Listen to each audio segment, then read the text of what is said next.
When it comes to super speedways, they're known in stock car racing as the grand equalizer, where nearly any driver with just a little bit of luck on their side has a chance of tasting victory. For the drivers that are outside the top 12 in points, this could very much be their last chance to secure their hopes at a championship here at Talladega. Hello, my name is Finity Kuna here with Hunter Sleppy, and we're here for the Florida State Builders Era Pro Series, the regular season finale here at Talladega. And Hunter, we've seen some action-packed racing this week, and I'm sure tonight will be no exception to that.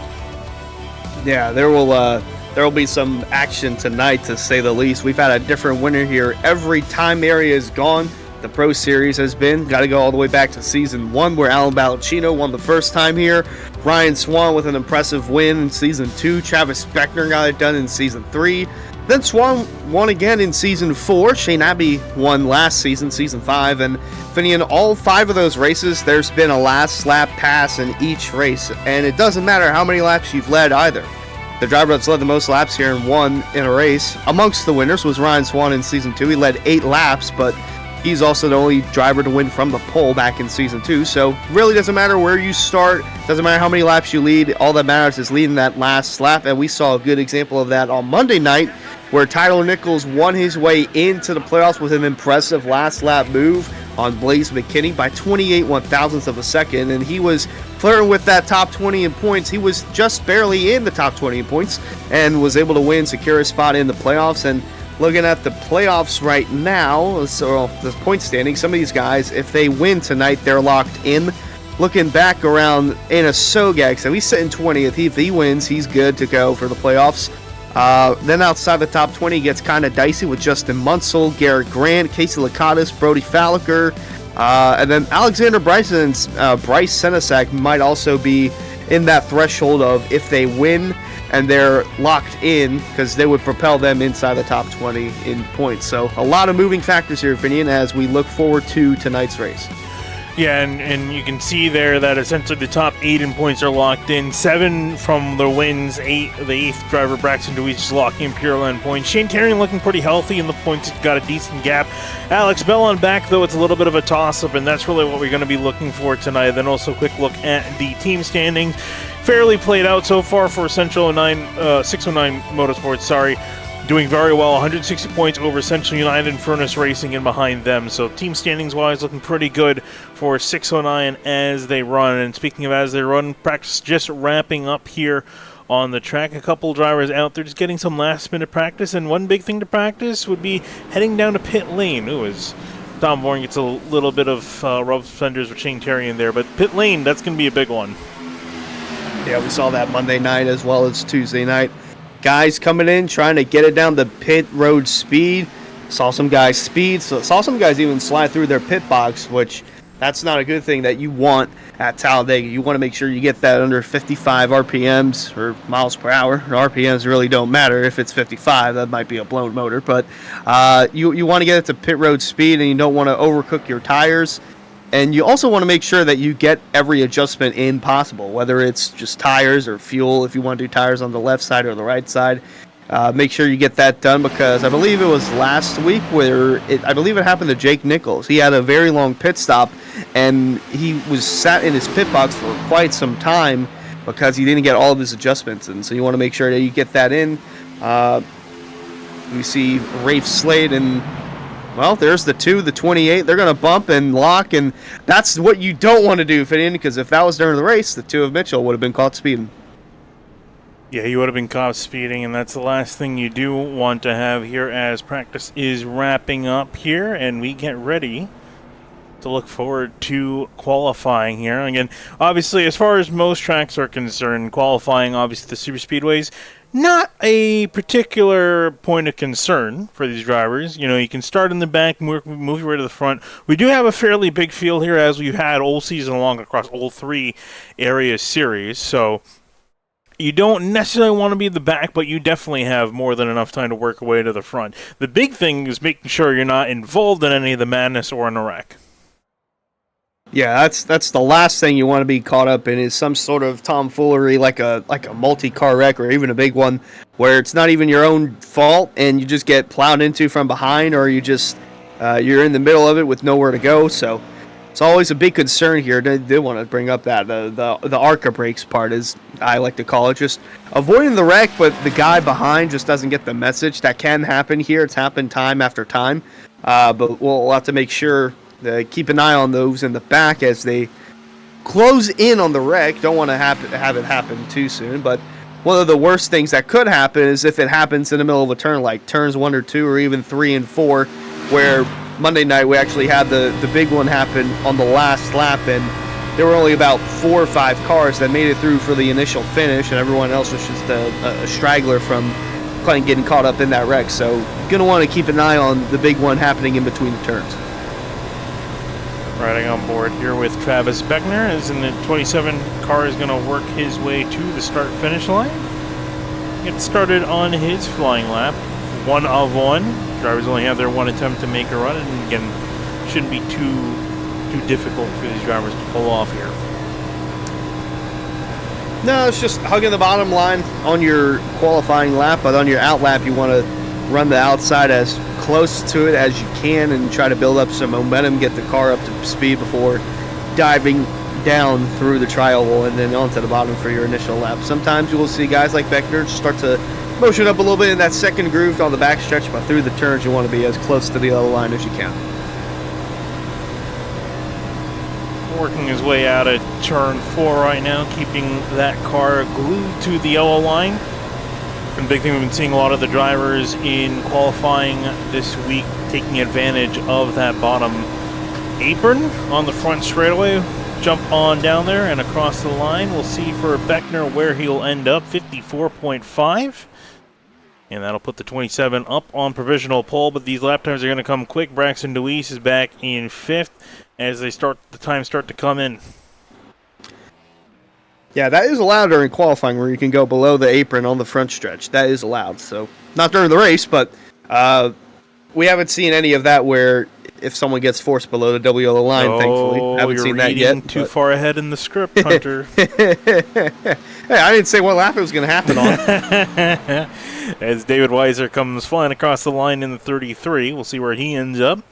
It'll be towards the very top of the board in the 33. Weiser holding provisional pole. Matt Kemp jumps right below him. Zach Nichols is on his flying lap. Trying to look at some other drivers up to speed already. Ray Slate, he's coming barreling to the start-finish line in his 98 machine.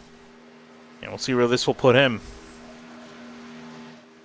Yeah, I want to keep an eye on JT Poole as well. He's outside the top 10 right now in qualifying, but he's one of those drivers where he's missed a lot of the season to where he could play as a spoiler for a potential someone like, say, Garrett Grant, who needs a win to get in to the playoffs. He could snatch that win away and then force Garrett to, focus on the outside looking in for the entirety of the playoffs, but also could see a guy like Justin Munsell come through and secure a victory, although he is pretty far back in points. I'm trying to actually look at where he is in points. Actually, no, he's within that threshold. He's 21st in points, so if he wins tonight, he's locked in with a win. So I think he's going on his qualifying lap. He's going to be kind of close, though. He's going to be getting close. I thought he was already coming to the line. He is not. He's got one more revolution to make it around, and Skyler's even further behind him. So both of them need to kind of step on the loud pedal. As Cameron Hearn, he's coming back on his flying lap. Should be able to easily get it in. That car, Zach Nichols in the 44. He had a really good qualifying run in the 44. He is up to 5th. Could be the second Nichols to get a victory lane this week. Very much could be. Rod Slaughter in the 8, he works his way back to the start-finish line, trying to see where the number 8 machine ends up at. I'd have to say 7th. Going with 7th. Let's see where it'll be. It'll be 3rd, even better than that, but Justin Munsell in the 6 is looking at no, Scioli! Scioli just jumped up at the last second, 6 1,000ths of a second quicker than the 6th car. Yeah, that was a bit absurd. I think Weiser was up there for the time being before Munsell got up there, and then Scioli just dethroned everyone with 6 seconds to spare. What a job. And we saw how close it was between Munsell and with Skyly coming to the line, and they both were able to narrowly get in there. So solid jump to both of them, tip of the hat to both of them, as we head into a little bit of a warm-up period as we get ready for the race in just a few moments' time. Yeah, this will be interesting to note for some of the guys that are in certain calls to work together throughout the race, and then at the last lap, I mean, I guess all bets are off, but even if you're in a team call and your only chance at making the playoffs as a team is getting a certain driver who's on the outside looking in a win, then kind of strategizing what to do there. But it's going to be interesting seeing what takes place here. It's got 85 laps on the agenda for today. It's about 250 miles. Looking through at the previous history, we don't really have too many cautions in this race, surprisingly. We only averaged 2 yellows in this one. We have had 3 overtime finishes, with the most recent one happening in Season 4. Ask and you shall receive, Hunter. And I'm going to ask you guys to pay attention to the Era iRacing Twitch channel. Race fans, be sure to subscribe to the Era iRacing Twitch channel. As a subscriber, you'll have Era iRacing emotes that you can use in chat and earn double channel points that you can use to redeem for free merchandise for just $5 a month. Join today. Also want to thank Central Mobile Homes, our starting grid sponsor. Looking for a small or large home, a new shed, or a Triple Crown trailer? Look no further than Central Mobile Homes. They've been proudly serving Florida customers for 28 years with a plethora of small and large home floor plans, shed designs, and Triple Crown trailers. Available in LaBelle, Okeechobee, Clewiston, and Sebring. Head to centralmobilehomesinc.com to get started today.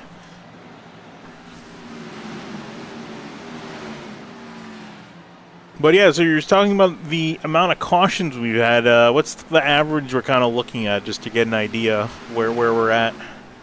Well, we average about 2 yellows per race. I'm pretty sure we've had more than 2 in one race. But Season 3, we went caution-free. That was won by Travis Beckner.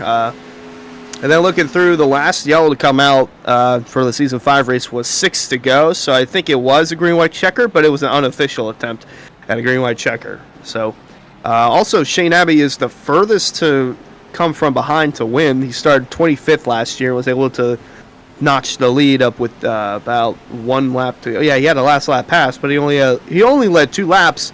It just goes to show that you don't need to lead the most laps here. You just need to lead the last one, and that's the most important one. That is the most important one, especially when it comes to super speedway racing. To be the one there at the end. And making sure you're there, the one there first. And also the big thing, too, is just making sure you make it to the end of these races. Because we see a lot of guys, they'll try to hang out in the back. And, typically, train of thought is, if you're near the back, you're out of it. But sometimes that puts you at a disadvantage. You're maybe disconnected from the pack. Or you could be caught up at an issue or some sort of wreck at the back of the pack. So it's always something to keep in mind of here as the warm-up period is coming to an end. And we get ready for some racing.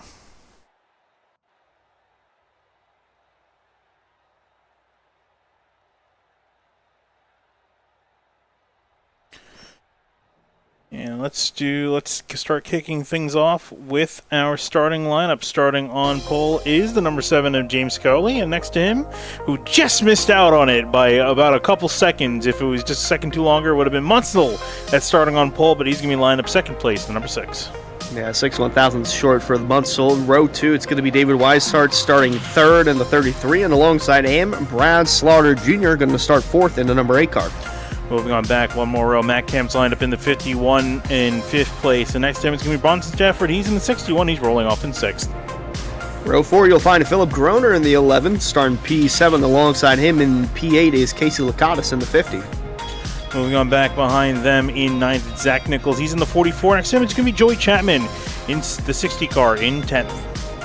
In the 11th, it's going to be Connor Okresic in the 14, and alongside him in 12th is Shane Abbey, last year's winner, in the 84. Moving on back behind them, it's going to be Travis Beckner. He's in the 27 car. He's lined up in 13th. Next to him, Ed Robertson. He's in the 64. He's going to be rolling off in 14th. In the 15th, it'll be Rafe Slate in the 98, and alongside him in 16th will be Cameron Hearn in the 4 car. Moving on back behind them, it's going to be Shane Herron. He's in the number 9. He's rolling off 17th. in his Toyota Supra. Next in Bryce Senesek, he's in the 09. He's rolling off 18th. Senesek might be in a good spot to clinch a playoff spot with a win. Same with Garrett Green in the 5 car, roll off 19th, and alongside him, Alex Bell in the 15 car, rolling off P20. Moving on back to 21st, Blaze McKinney. He's lined up in the 87 car. Next to him, it's going to be Jake Nichols. He's in the 73. He's rolling off 22nd. 23rd will be JT Poole in the 26. 24th will be Rashton DeWeese in the 13. Moving on back behind them, it's going to be JT Poole. He's 23rd in the 26 car. Next to Braxton DeWeese. He's in the 13 car in 24th. We have Justin Sogak in 25th in the number 88, and Tom Bourne 26th in the 16 car. Moving on behind them, Greg Mitchell. He's in the 2 car, rolling off 27th. Colin Fambro, he's in the 18 car, rolling off 28th. Jeff Wright will roll off 29th in the 48, and alongside him will be the 28 of John Furness, rolling off P30. Back at 31st, it's going to be Andrew Payne in the number 77 machine. Next to him, Matthew Bell. He's in the 43 and 32nd. 33rd will be Spencer Brown in the 95, and alongside him will be Alexander Bryson in the 38, going to roll off P34. 35th, it's going to be Ryan Nowicki in the 74 car. Next to him, Zach Carr. He's in the 97. He's rolling off 36th. In the last row, Cedric Hunter 37th in the number 70, and 38th will be Brody Falliker in the 42, and Brody Falliker has an opportunity as well to clinch his way in the playoffs with a win tonight. There's the field rolling off of turn 2, and I think we saw a couple drivers get some EOLs. And on the naughty list for today, it's going to be Brad Slaughter, McKinney, DeWeese, and Nowicki taking EOLs, so they'll be relegated to the back of the field. And taking a look, before we go to green, taking a look at the weather. It is currently 80 degrees in the air. And slightly cooler than that on the track. Again, slightly warmer than that on the track. Not the temperature is a big concern here for Talladega for these cars. But setting the mood here for what we have in store, 85 laps for these drivers to go. But we find out who's going to be the top 12 making it on to the playoffs and their chance at a championship. Yeah, so for my pick, I'm going to look at someone who's on the outside looking in. Win or go home, essentially, is the saying for tonight. You know what? Give me that 5 car of Garrett Grant. I think he gets it done. He'll win, steal the playoff spot the last lap. All right, you're feeling Garrett Grant in the number 5. I think for me, I'm feeling David Weishart. I'm liking him. He's starting up in the 33 in 3rd. I think I'm liking his chance to see what he can get it done here. But we'll find out what's going to happen here. 38 cars, 85 laps, and a lot riding on for the playoffs. Here we go to racing. Skyley bringing him down, and the green flag's in the air here at Talladega.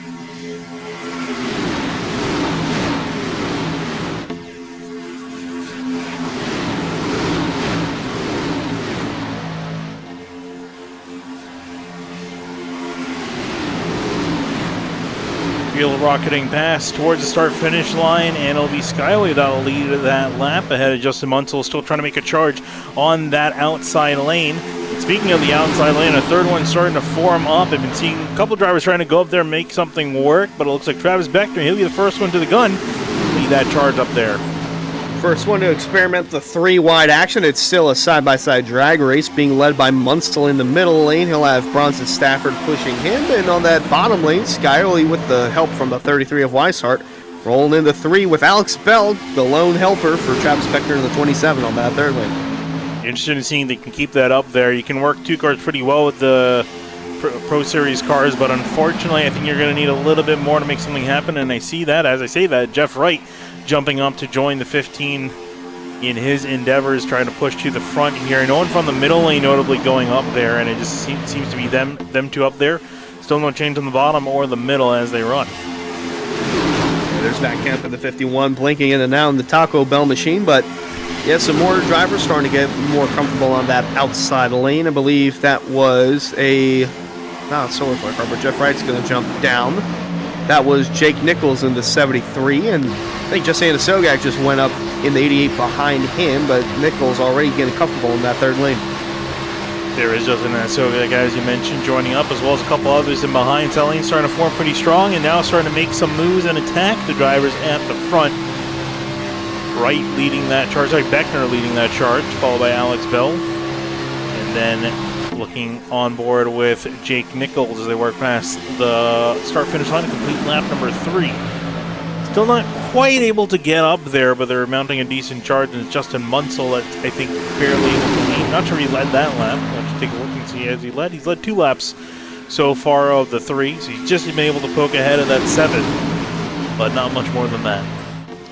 Yeah, big night for the 6. If he can win, he's locked into the playoffs. He enters tonight 21st in points, so needing a solid run and needing a win in order to make that a reality. Meanwhile, Beckner's to his outside, Scioli's to his inside. We've got about 5, 6, 7, 8 rows of 3 wide action deep in the field through 3 and 4, being led by the 7 of Scioli. Leading off the bottom, David Weishart pushing in behind, Bronson Stafford in behind the 6 in the middle lane. And able to get some decent runs here and there across the start line. Again, I think it was just the 7 of Scioli that beat him to the line. Otherwise, 3x3 wide back here through the order. And a couple drivers already starting to move up quite a few spots, notably Jake Nichols being one of them in the 73 machine. Travis Beckner, he's moved up 10 spots. Alex Bell also as well, impressive movement for him, up 14. Yeah, some of these guys, it's natural to them. They just make their way up towards the front early, like Travis Beckner. He was able to get that third lane roll, and the first one to go out there with Alex Bell pushing behind. Jake Nichols and Sogak jumped up, had some more helpers, but still in a tight 3x3 battle throughout the majority of this field. It's going to be interesting seeing who leads his lap at the line. You do get a bonus point for leading the most laps, so it does mean something to lead the most. And I think at the line it was Munsell. So he's already getting a couple laps led here and there. I think looking to see if he can get a point for leading the most laps. Push him that much further. Make him more secure as the way the points stand.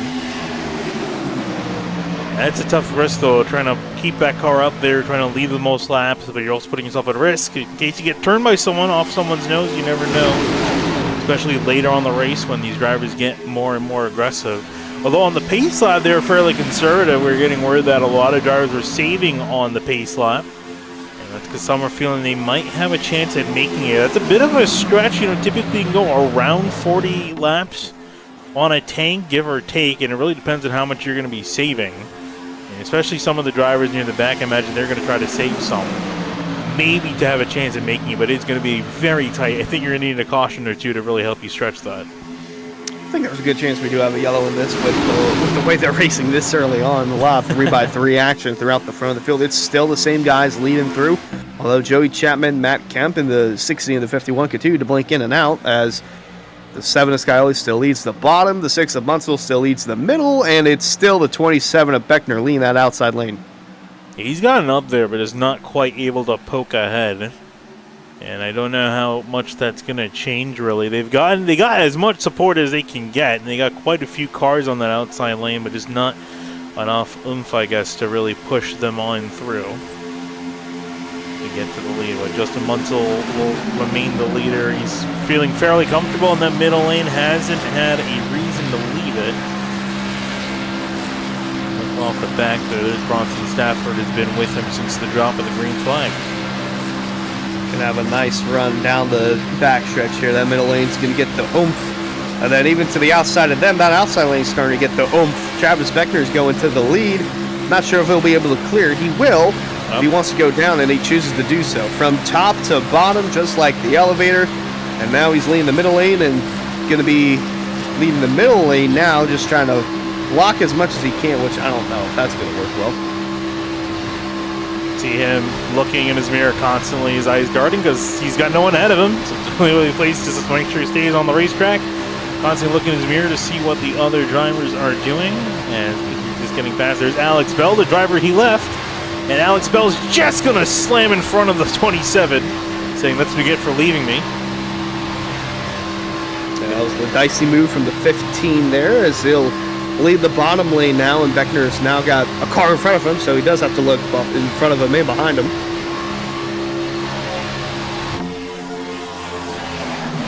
Couple change for the lead. There's Jake Nichols leading on the top lane, and Sogak pushing on through. Now Nichols jumps to the middle. That gets ahead of Munsell, who's been leading that middle lane from the drop of the green.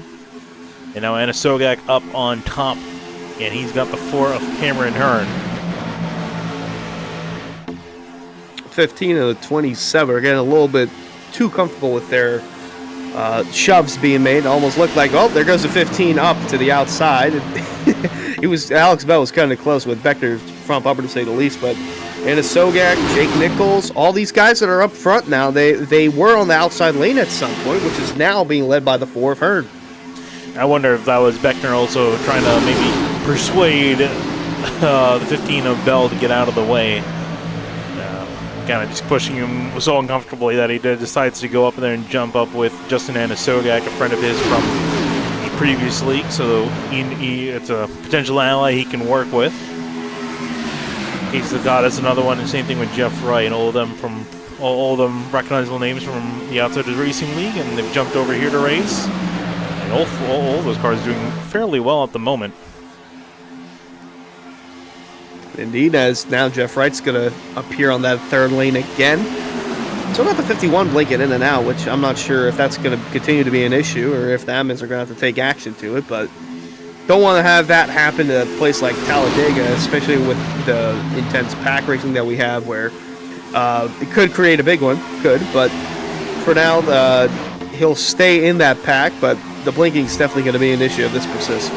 Yes, he's consistently blinking too. As Justin Anasogak leaves the 15 to go to the bottom, he'll lead the bottom lane. Cameron Hearn leading up on top.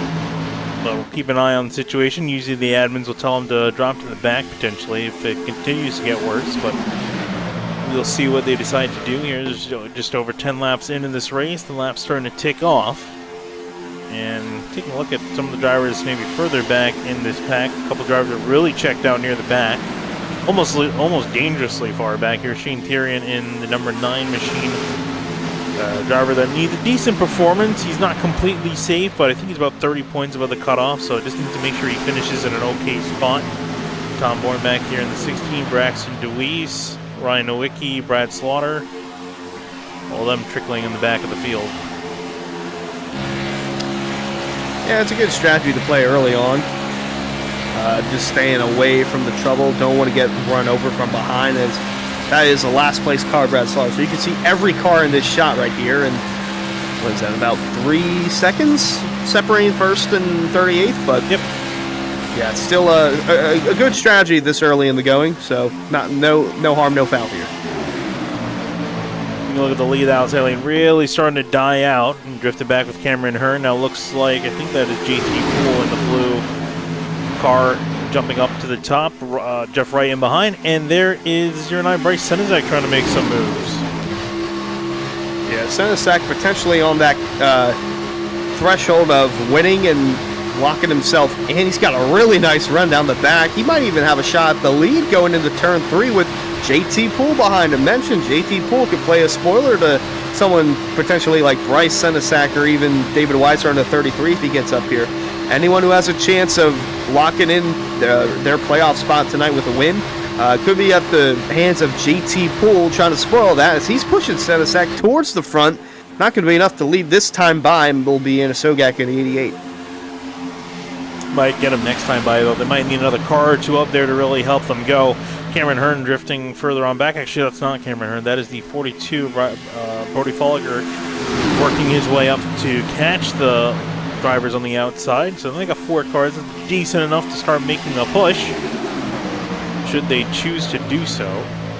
Senizak continuing that charge, and I think I just saw Zach Carr jump up to the top side. That is. So Brody Falker in the 42, he's 24th in the point standings tonight. So his only shot is getting a win, and that is confirmed. Where if he does win tonight, he will be locked in because that'll put him inside the top 20 in points.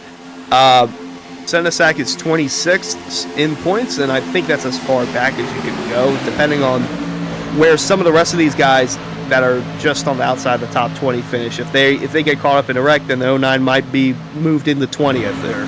If he gets 21st and then wins, that's going to be so heartbreaking. Just looking at, what could I have done throughout the rest of the season to not put myself in a situation like this? But he's still got a good run to go from on that outside lane, and Sogak's still in the middle. He's going to come down now and block the 27 of Beckner. So Alex Bell leads the middle lane 3x3 through 3. Solid push for Alex Bell in the middle. Jeff Wright in behind, as well as Casey Lakatos. And if I'm not mistaken, I'm pretty sure all three of those cars are on the same team. If not, they're working very well at the moment. Talking about, I believe that's, let me see what team that is. I was going to say Central United. That's what I would assume so, but I'm not entirely sure.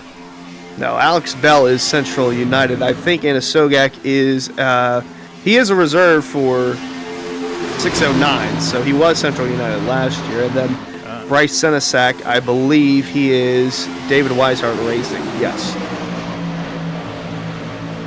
And Sogak, speaking of which, jumps in the middle, joins with the 15 and the 48. Leads the middle lane. Travis Beckner working on the bottom. He hasn't really drifted much from where he started. Same thing with the 7 and the 33. They've all remained nose to tail on that bottom lane and haven't really left it since we went green 15, 16 laps ago. And Sogak leading at the line, still 3x3 wide. A couple more drivers drifting onto the back and going single file, but still a decent amount of drivers up in the front fighting it out. Yeah, these guys are just logging laps and just trying to not push the envelope, just trying to see where their car is going to be better at, whether it's going to be on that third lane on the outside, the middle lane, which I'd be surprised if anyone's car is better there with how much turbulence and how much of a sandwich you'd be in, or even on the bottom lane. So also a good note to see how well your car handles in the draft for some and how well it handles in clean air, because that could make a difference here. That outside lane is starting to drag back a little bit. Jeff Wright in the 48's moved up to leading the middle lane. Got help from the 50 of Casey Lakatos, where if Lakatos wins, he'd be locked in. And now that third lane's starting to roll back in, but I think the 48 of Wright's going to lead this time. He will lead this time by. And the question is, will he stay in that middle lane or jump down and join the 15 in the 88? There he goes. Casey Lakatos will take control of the middle lane for now. He's got Cameron Hearn behind him, as well as the 77 of Andrew Payne, and then the 70 of Cedric Hunter. As more drivers seem to be dropping to that bottom lane. Are we going to go single file here? It looks like we're about to. The amount of drivers leaving the top few lanes. Looks like it. It would be really early to go and make a pit stop here, but with the way the field's going, that's what it seems like. As Senesac thought he was in a good spot, dropping down to the bottom, but to no avail, as JT Poole and Casey Lakatos are going to go down, and even the 4 of Cameron Hearn in front of him, so JT Poole leads this time through. Mentioned about playoff spoilers, that 26 car, he can be a spoiler to someone like Casey Lakatos. Look at how long that train of cars is. Almost the all 38 cars on that bottom lane except for 4. And I'm wondering if it's not necessarily because they're planning on coming to the pits anytime soon. I think it may be due to maybe these guys trying to maybe go into some fuel saving mode, but it's kind of up in the air at this point. As Casey Lakatos looking to take the lead of this race. I don't think he's led a lap yet. He has not. Unless 77 gets a really good run here, I think he should be able to do so. GT Poole pushing from behind. Let's see at the start-finish line, I think. It's going to be the 77. I think that was 77. He barely led that time through, and even with as far spread out as this pack is, we still got a couple rows of 3 wide. Travis Beckner and Jeff Wright will not give up on that third lane. Meanwhile, everyone else is running the bottom. Some guys are starting to motion their way towards the middle lane. Might see the pack start to redevelop here, but the 27 and 48, 2-car tangoing to the lead.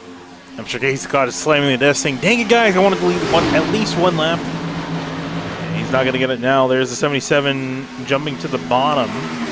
Ahead of the 50. The 70 Cedric Hunter left in the middle. And then it's Beckner and Wright up on top. As we go back to the start-finish line. Also, yeah, there's definitely some fuel saving going on because this pack of 9 cars, the last one being Brody Falliger, it's got about 7 to... Well, now Brody Falliger's starting to taper off here, but they were about 8 car lanes separated between the top 9 and 10th place Alex Bell, but the 42 starting to lay back, so it's going to start playing a little bit of a factor into how this front pack forms as Cedric Hunter now takes over as the race leader. Travis Beckner's still not giving up on that outside lane. They've got more company there with the 50 of Casey Lakatos jumping up, but it's still the 70 of Cedric Hunter leading. Cameron Hearn trying to figure out where he wants to go in the middle of all this. They run out of turn 4. And it's going to be Cedric Hunter that's going to be leading this pack as they work their way through the tri-oval. Then it's Wright and Lakatos up on top, Beckner and Hearn in the middle. And it's a matter of how much are the guys in the back saving, if they're saving enough. You're going to have to go 42, 43 laps. It's quite a bit ways to push, just about almost halfway through the fuel run. And so this is where these guys are going to keep in their minds when the strategy starts to open up. Because the chance might be able to make it in a one stop. But some drivers, especially these guys near the front that are pushing, I have to imagine they're only going to be able to make it. They're going to have to come in twice. Because they've definitely not been fuel saving up here. Yeah, they've been going at it ever since the drop of the green flag. Some of these guys like Travis Beckner, who's just been at it since lap 1, and again he's still going up there trying to get a third lane rolling. And now we see the top. What is it? It's still the top 9 that are duking it out here. Meanwhile, 10th on back, they're running single file, just trying to make it through and make sure that they get on the pit road safely whenever they do come in for a green flag stop, which. You don't want to go into pit road alone. If you go into pit road without a drafting partner, you're kind of out on your own. Whoa! Beckner made a little motion to the outside of Senesac trying to block a run there, but it wasn't enough. So the 09's there, the 48 of Jeff Wright's there, and JT Poole is a front row seat through it all. You're riding on board with him, trying to look at this chaos unfolding, and I think he's happy just sitting a little bit back, waiting to see how this plays out. Mentioned has a front row seat, doesn't feel like battling, almost looking like got some 2-car tangling going on with the way these guys are spread out. 2 up top, 2 in the middle, and then everyone else single file. And actually the middle lane goes completely to the inside lane, so now it just remains with Jeff Wright and Casey Lakatos by their lonesome on the outside. Yeah, but strangely enough, as is, they can make that work if it's just 2 cars. At least in the Xfinity car, you can make that work. So Jeff Wright, Casey Lakatos trying to get something going. The 09 to Senesac, the 4 of Hearn, not trying to let the 2 on the outside get the best of them and get the spot. Has Senesac even led a lap yet? Let's see. I don't think he has. He's gotten awfully close. He has led 1. Oh, well, there you go. So he's already got a bonus point for leading a lap and could make the difference between making it or missing it, even with a win. Just trying to get inside the top 20 in points. And now the 48 and the 50 are going to try and clear through. Oh, nope. No. Well, Wright can. Lakatos wasn't quite clear, and it looks like actually the 48 of Wright will stick with the 50 Lakatos. After Lakatos, he's still trying to see if he can secure it, and nope, looks like he's giving up and actually leave Jeff Wright out there. Or I think he's going to make a gap. There he goes, and there goes the entire field. Single file. Everybody's getting in that choo-choo formation. See just one big train, and although there are some guys that are about outside the top 30 or right around that threshold where some of the guys are starting to get in the middle lane, that being John Furness in the 28 and the 95 from Spencer Brown. Right around 30th is where those two are just kind of feeling things out. Yeah, these guys are running about a second off of their fastest lap, so kind of giving you an idea of the pace, adjusting for, some runs here and there. Running about maybe half a second to 7/10 of a second slower a lap is what the pace of the race is at the moment. And it looks like a couple of drivers are tired of waiting and trying to make a move to the front in front of Furnace. I believe that is Greg Mitchell trying to hop on board and push this little outside train, and you can see the speed they're gaining up there.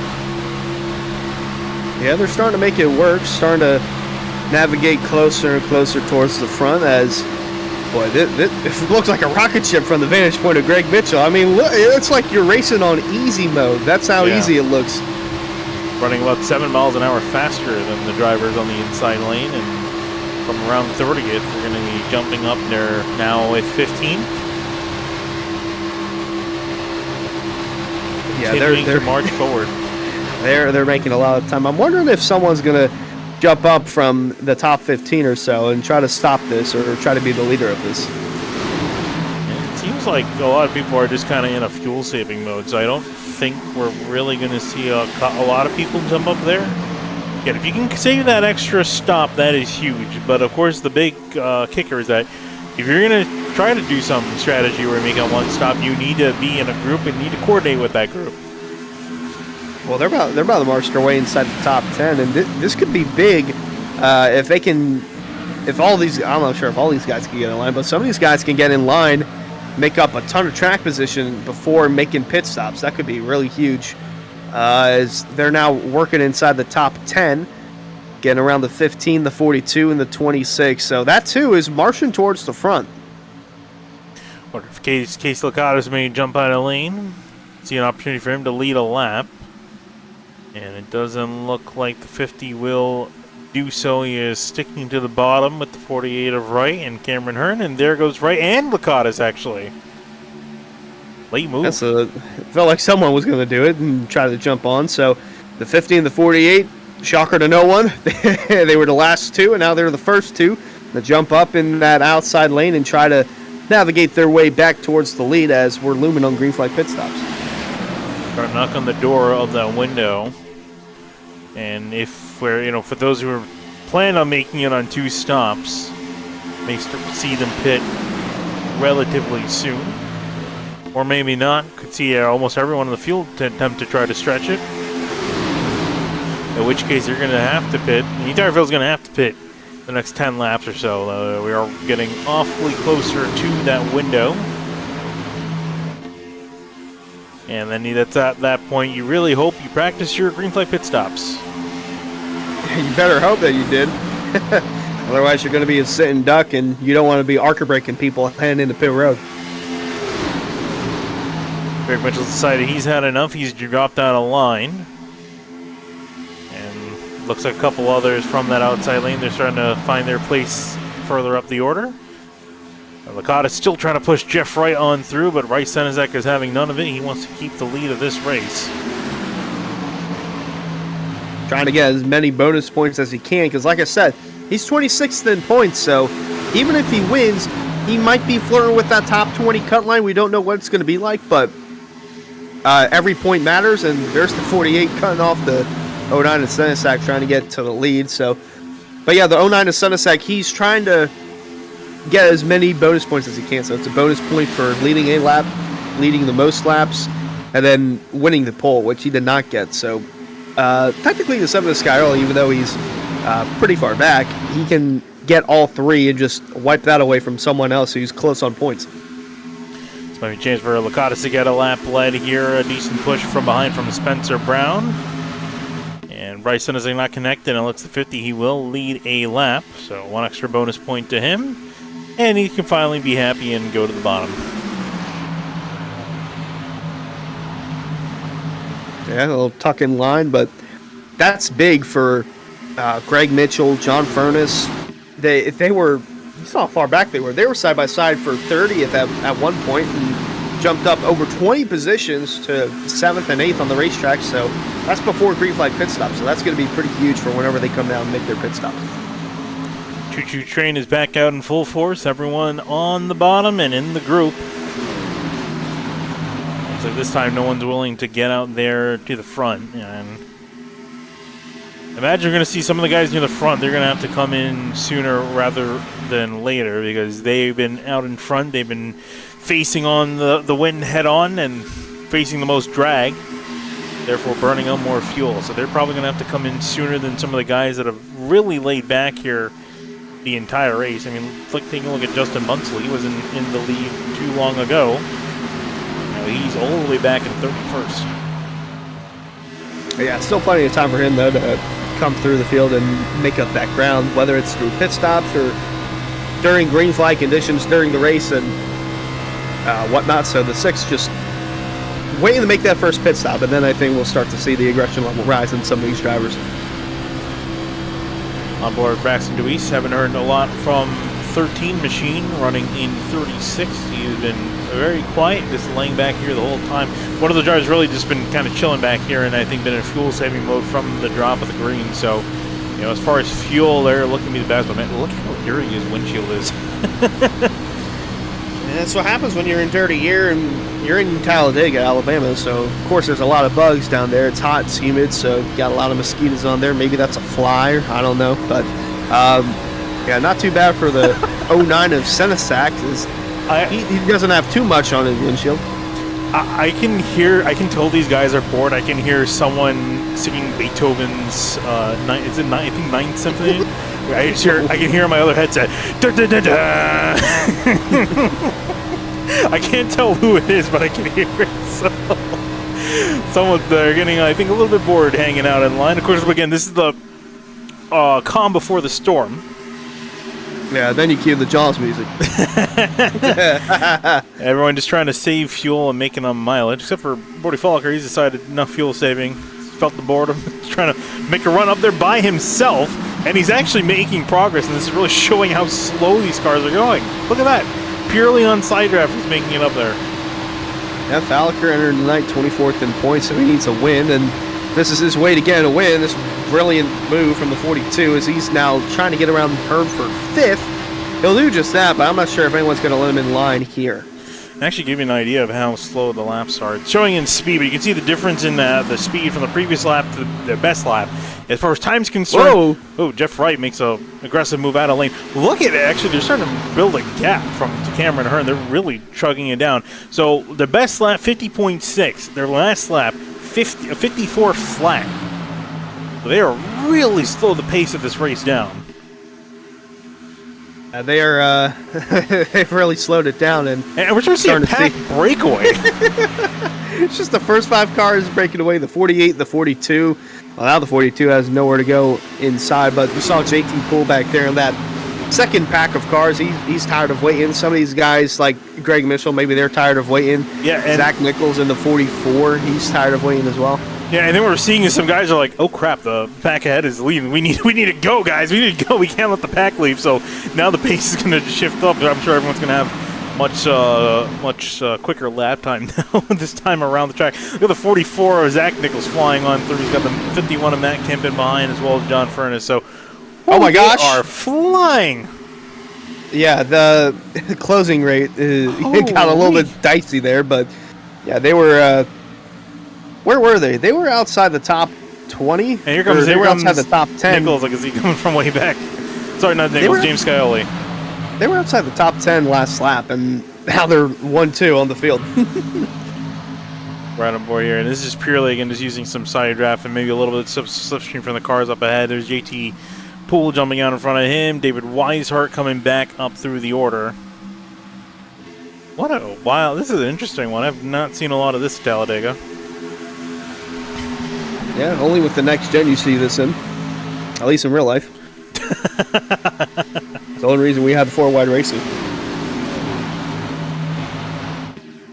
Spencer Brown jumping back out of line. Inside Z, I think he wants to be a little bit further up the order. Yeah, Spencer Brown was right around 30th where Greg Mitchell and John Furness were, so he's starting to take note of everyone saving, and it's just, all right, I'll go on my own. Yeah, he joined up here earlier with that first run to the front with Greg Mitchell and company. Speaking of which, Greg Mitchell in the lead of this race. And now it looks like he's going to let John Furness decide to take that mantle away, and he'll try to tuck him behind. There he goes. And more or less, we're single file, exception of Spencer Brown, who's toughing it out by himself. He feels like he has a shot, and there he goes. One of the 2 Ford Mustangs in the field. Yeah, not too many Fords in this field, but still trying to make the most of it as he'll be entering the top 5 now. Not sure if he'll be done yet or if he'll try to blend in line.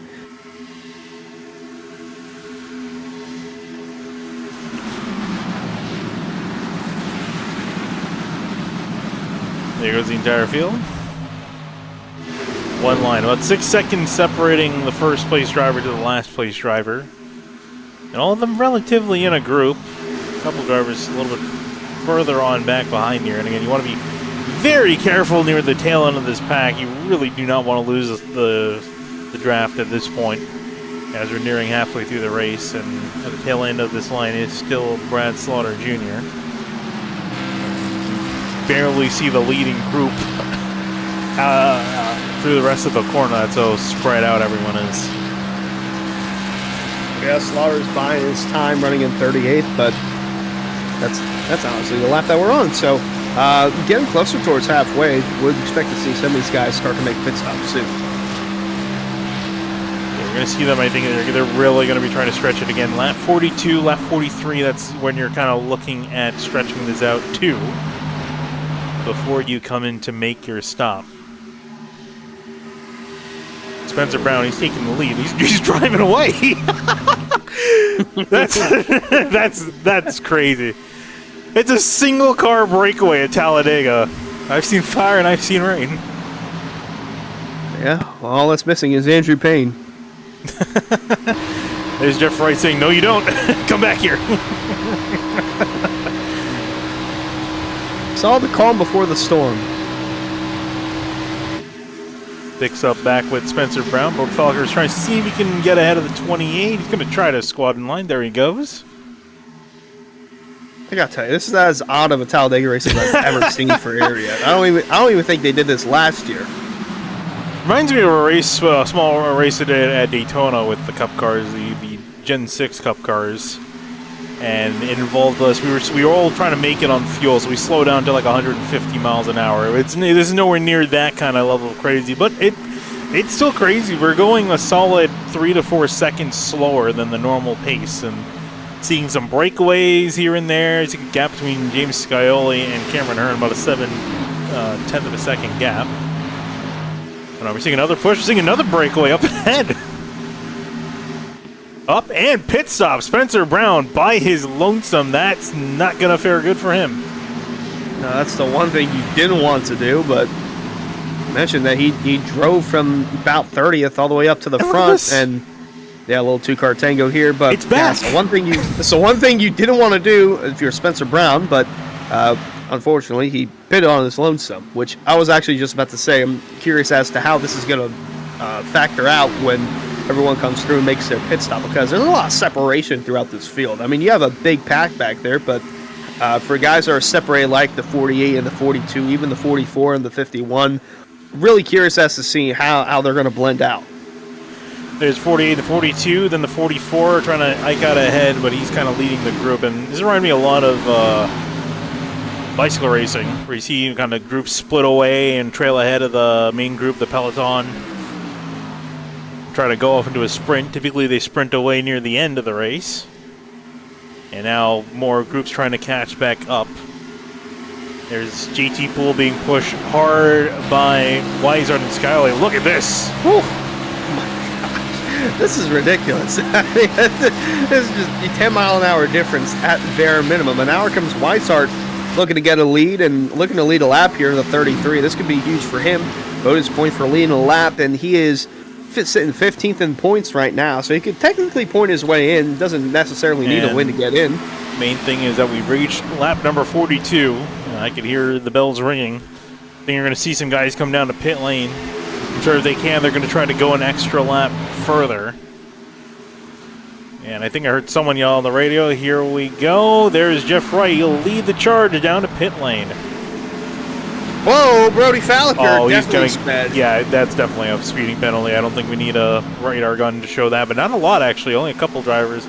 in this group. So Jeff Wright coming on down, and the big thing is making sure you're making in your stall. And Brody Falker completely missed his stall. Wow, look at him backing up down pit road. Oh, he missed it by a country mile. Oh boy. Yeah, I'm not sure if we can take a He's about to get did. a black flag if he backs up any further. But looking at the main group, still back out on the racetrack, David Weiser, James Scully, GT Poole in a little bit of a breakaway. Then it's Zach Nichols, Brad Slaughter. Where'd he come from? He was 30th about 4 laps ago. And here they come. Oh, here they all come. Hello. This is going to be a big group.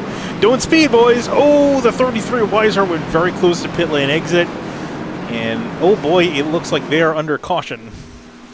Wow. Yeah, with how many people. Oh, the 97 spun. Oh. 97 got dumped. I don't know who hit him, but he got dumped into his pit road, or in his pit box down pit road. And Brody Falker did get a speeding penalty there, as we mentioned before, so not surprising there. Take a look and see what happened to Zach Carr. I haven't really had a chance to use our replay. Center Mobile Homes. Whoa! Around he went. That is not what you want to see if you're the 97. Still got these two, Shane Abbey, Ed Robertson, that have yet to pit. Other than that, everyone else has made it through, which if this does go green, and it has happened before where we've had a race go green here, Season 3 went green from start to finish. This could be huge. Both these guys, at least, are going to have to draft off each other coming through. And meanwhile, this is your essentially battle for the lead. So here comes is that the 70? No, that's the 50 of Casey Lakatos, but up in front of him, it's David Weiser leading through. Here they come on through, and they'll have a little bit of advantage being hooked up already. Matter of can they make it through the slower cars getting up to speed efficiently. Of course, the advantage of the drivers that just had to pit, they have an extra lap of fuel. Especially for Robertson and Abbey, they're looking pretty good. Of course, they're only in a 2-car tango, so they have to be careful and make sure they make it back up. But it looks like David Weiser, that group, is definitively in the lead. And there's Ed Robertson. Yep. And where's Abbey? I think Abbey was still on pit road. I think he's behind. That's not good. Not going to be good for him. He tries to get back up. A couple stragglers further and further back. Drivers have made issues, had issues on pit lane or sped. I think the only one that sped down was Brody Falker, who was a bad boy. So he's back out by his lonesome, way back in 38th. Yeah, he's a lap down, so he needs a yellow to come out. So we'll get the lucky Joey dog. Chapman.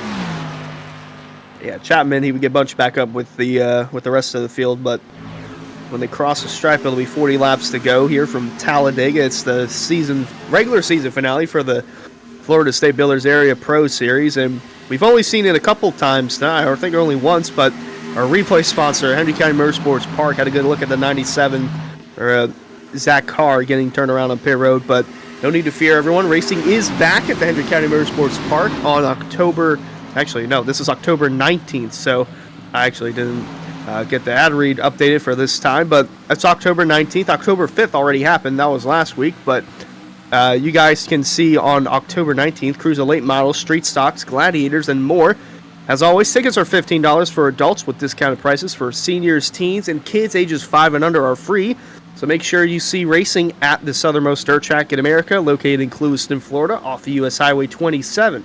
Visit HenryRacing.com for more info, and as mentioned on Monday night, they have their 2025 schedule released as well. So if you can't make it to an event this upcoming season, the rest of this year, you can look forward to the upcoming season in 2025. And that man right there, Travis Beckner, that's the official flagman for Henry County Motorsports Park, running solid in the 13th position, and he's got 3 wins under his belt this season, so no need to fear if he's playoff eligible or not. He is. He'll be chasing for a championship starting next week when the Pro Series heads to Bristol Motor Speedway. That's going to be fun.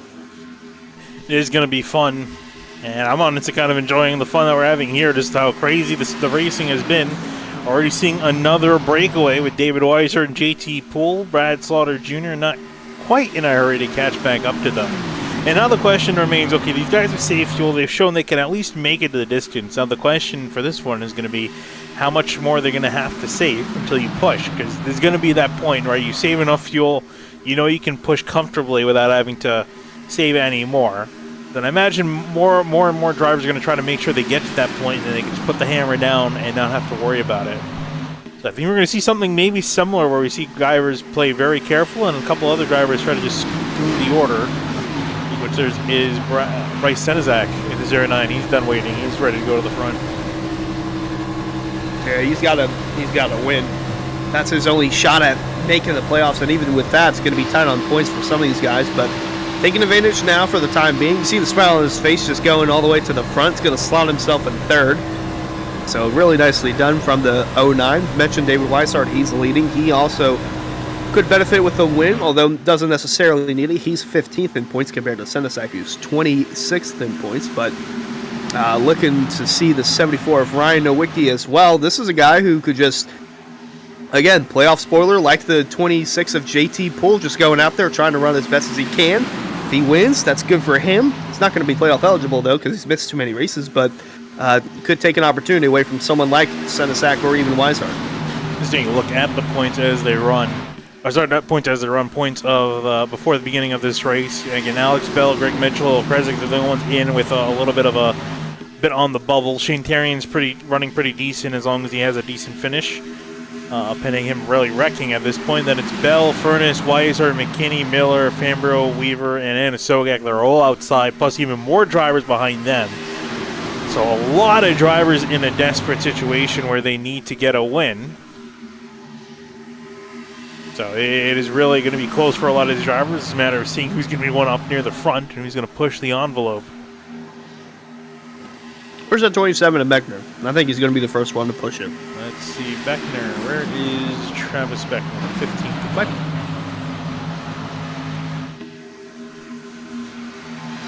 I feel like he'll be the first one to go. Looks like Cameron Hearn's already doing that. I think he's going to jump up once he sees the 4 go. Although I'm probably going to be wrong. We'll see. Look at the 4 and the speed he's got. There goes the 27. Off he'll go by him. Past the 50. Past the 77. Excuse me. Pardon me. Don't mind me. Got a place to see. Race to win.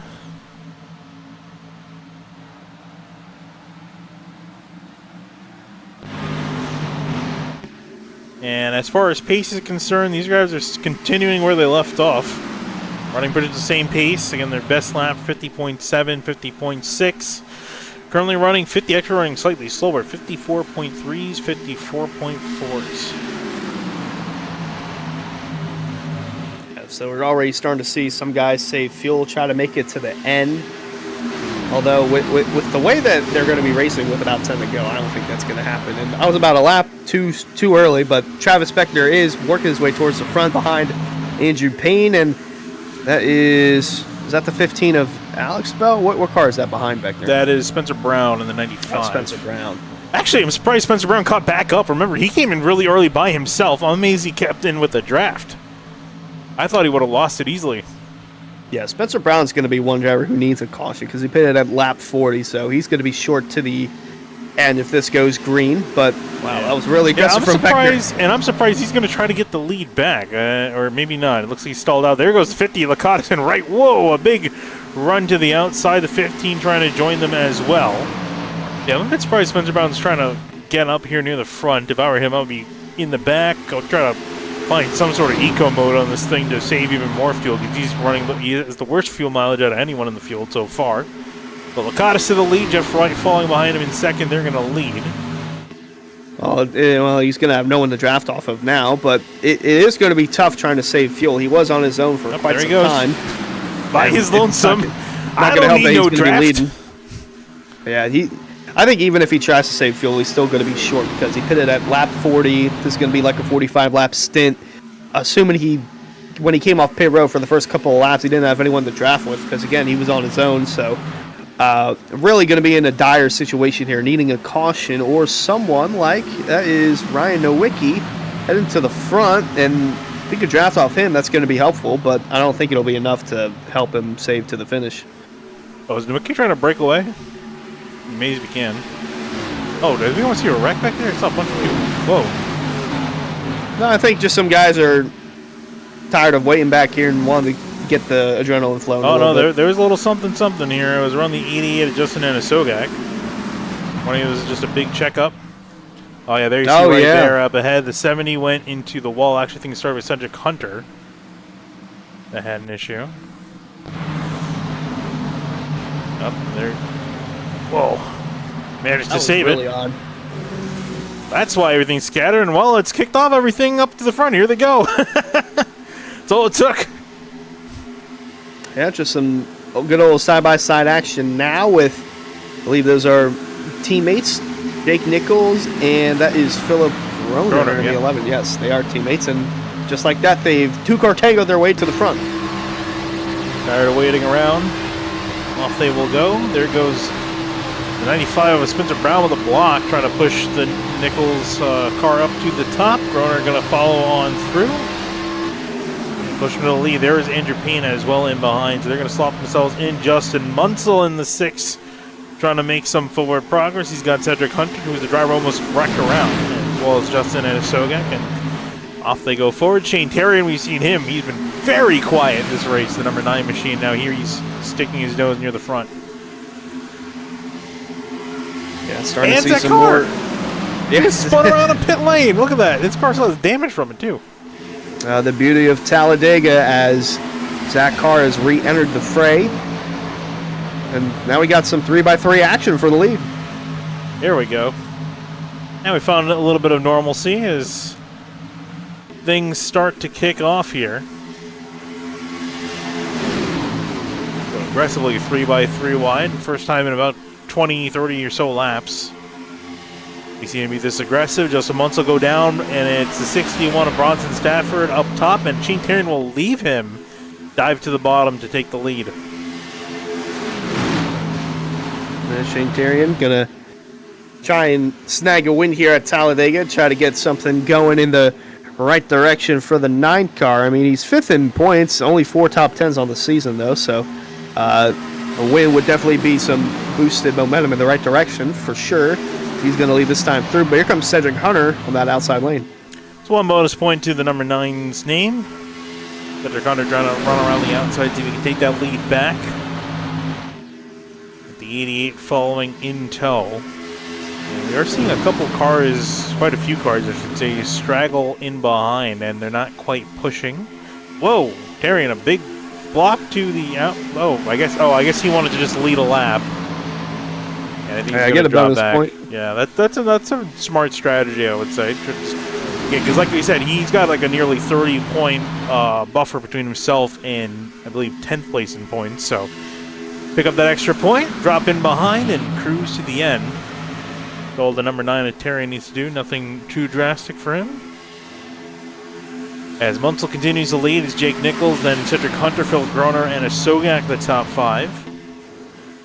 As the pace is kicking back up, we're now running in the 52-second mark, 52.1, 52.2.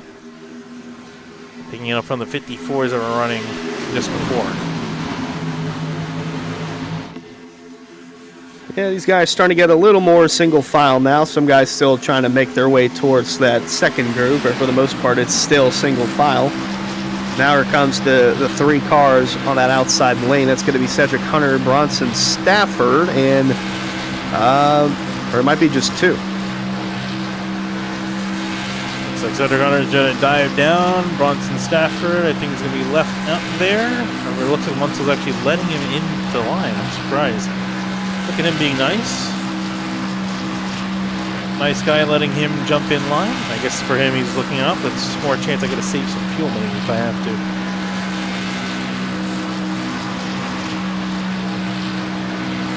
If anyone's coming from behind. See 1 car out of line. Can't tell who that is though from this angle.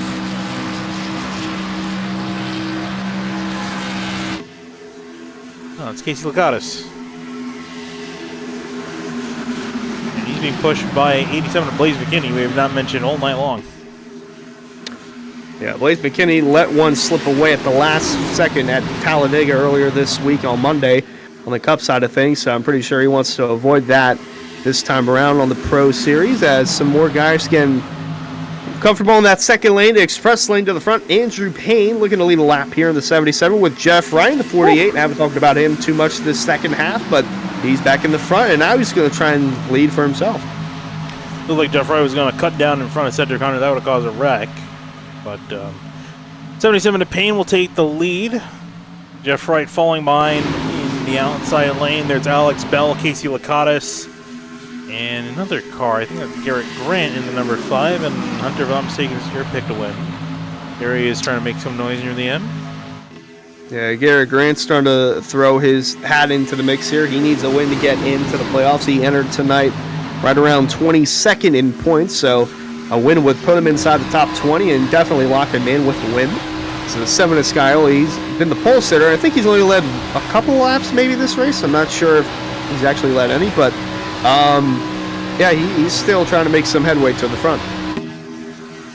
Trying to make some headway to the front here as the laps wind down. Want to mention partner Elite Entertainment. Add some life to the party this fall with Elite Entertainment. Located in Boiling Springs, South Carolina, Elite Entertainment provides high-quality band production and entertain at any location, including karaoke, single, which is music bingo, and more. Visit linktree.ee/Elite Entertainment LLC for all contact info. I also want to thank the High Banks podcast, just two blue-collar guys, Nick and Alex, talking about NASCAR and more. Listen to episode 205 with Brad Slaughter and episode 207 with Jacob Bell, available on Spotify. I'm sure quite a few drivers have been kicking up the Spotify playlist as they've been kind of just hanging out for quite a while, mostly single file, but we are now approaching 25 laps to go. We are getting to the end of this thing. Now you really got to start thinking of your move to the end, because effectively, you know, for pretty much every driver in the field, you made your final pit stop, and now it's just a matter of executing. We've got 36 cars in this lead pack. We lost 2. So you got to pick your time. When are you going to go? Are you good on fuel? Hopefully you've planned this and made sure you're good on fuel. Ryan Nowicki feels like he's good on fuel. He's going by himself to the front. And we slow down again. We're actually slowed down to 54.9s. Yeah, that's interesting, trying to make it through to the end. I don't even think they got that slow on the first time around, so these guys are really trying to make sure they get it to the end. But the 74 Nowicki, like I mentioned, he's just trying to get the best result possible. Right in the back. There's the caution, lap 61, the first caution of the night. Oh man, I really want to see how this ended up with them going slow, but the time is gone. Travis Beckner looks like he was the car that was sent around, damage to the rear of that machine. Let's see what happened to the 27 car. I have a feeling there's a stack up here and behind the 50. Ooh, Ed Robertson got to the back of him, then Bryce Senizak, and then back into Ed Robertson, and around he went. Ooh, and looks like everyone else was able to avoid calamity. Yeah, just a couple of cars, but Senizak being in the middle of that definitely did not want that to happen.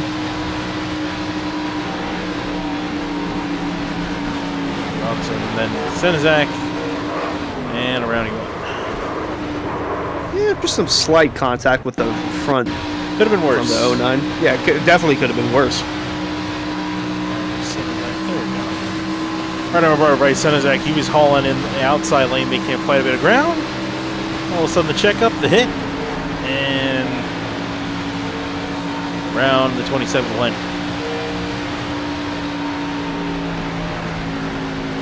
All right, well, that puts the fuel strategy mode to bed. I kind of like them running 55-second laps. It's just interesting to see people just get to the front and then leave the main pack. As people are coming to pit road, this is actually a bit surprising. They must have been really short. Yeah, well, I guess they maybe wanted to top off in case we get a green white checker. That could be it as well. Absolutely. You don't want to cut it close to the end and then have an overtime scenario happen, let alone 2 or 3 overtimes, or technically 4. We could have a yellow with 6 to go, and that would make it an unofficial green white checker attempt, and then they could do some tomfoolery where we get all 3. Whoa, spin! Ryan Nowicki, not sure if he came across someone's nose or if someone was trying to get into their pit box, but the 74 went for a tumble in the infield. You don't see a lot of contact on pit road. It's been a more violent place than the racetrack. Oh, he got squeezed between Sogak. It was really Ray Slate to hit him around, and then Zach Nichols was a innocent bystander and all of that. just a gaggle of cars there. And I'm not sure if, well, Travis Becker overslid his pit box, but I'm not sure if Rafe Slate knew where his pit box was just because of the amount of cars that were there. I mean, look, he was still about 4 or 5 pit boxes away when he made that sharp turn to the 74. And Zach Nichols still in pit lane, I think just trying to buff out the repairs, make sure that car is good to go. But Justin Munsell will lead the race ahead of Jake Nichols. Then Justin Ansoga, Philip Groner, Weishart, JT Poole, Blaze McKinney, Garrett Grant, Andrew Payne, and Jeff Wright, your top 10. And before we go green, I think we might want to go through the rest of the ads because I have a feeling it's going to be very action-packed these last 20 or so laps. It's going to get, if anything, going to get a little bit spicy. Speaking of which, I want to thank Rick's Hot Sauce. Head over to rickshotsauce.com for some of the best hot sauces made locally in South Florida. Try the Loxahatchee Classic, Golden Garlic, Palm Beach Pineapple, or South Beach Heat. Follow the Rick's Hot Sauce Rookie of the Year battle in the Area Cup Series to find out which driver will take home the $100 prize as the highest finishing rookie in the point standings. rickshotsauce.com. Also want to thank and mention shop.iRacing.com. Visit for high quality merchandise at low prices. Shop from over 100 selections of t-shirts, hats, champion brand clothing, and more area accessories. Easy to shop, quicker to ship, better to wear. Shop.iRacing.com. As we get ready to go back to green. And do you think, Hunter, we're done with the cautions, or do you think we're just getting warmed up? We just had our first one, so we're just getting warmed up. Getting warmed up to see what awaits us here. Gonna get the green with 21 laps to go. After the first of yellow, brings an already relatively slow race down to a halt. Get back to go green. Everyone topped off on fuel. They should be good to go to the end. And no longer will have to save huge amount of gas to get to the end.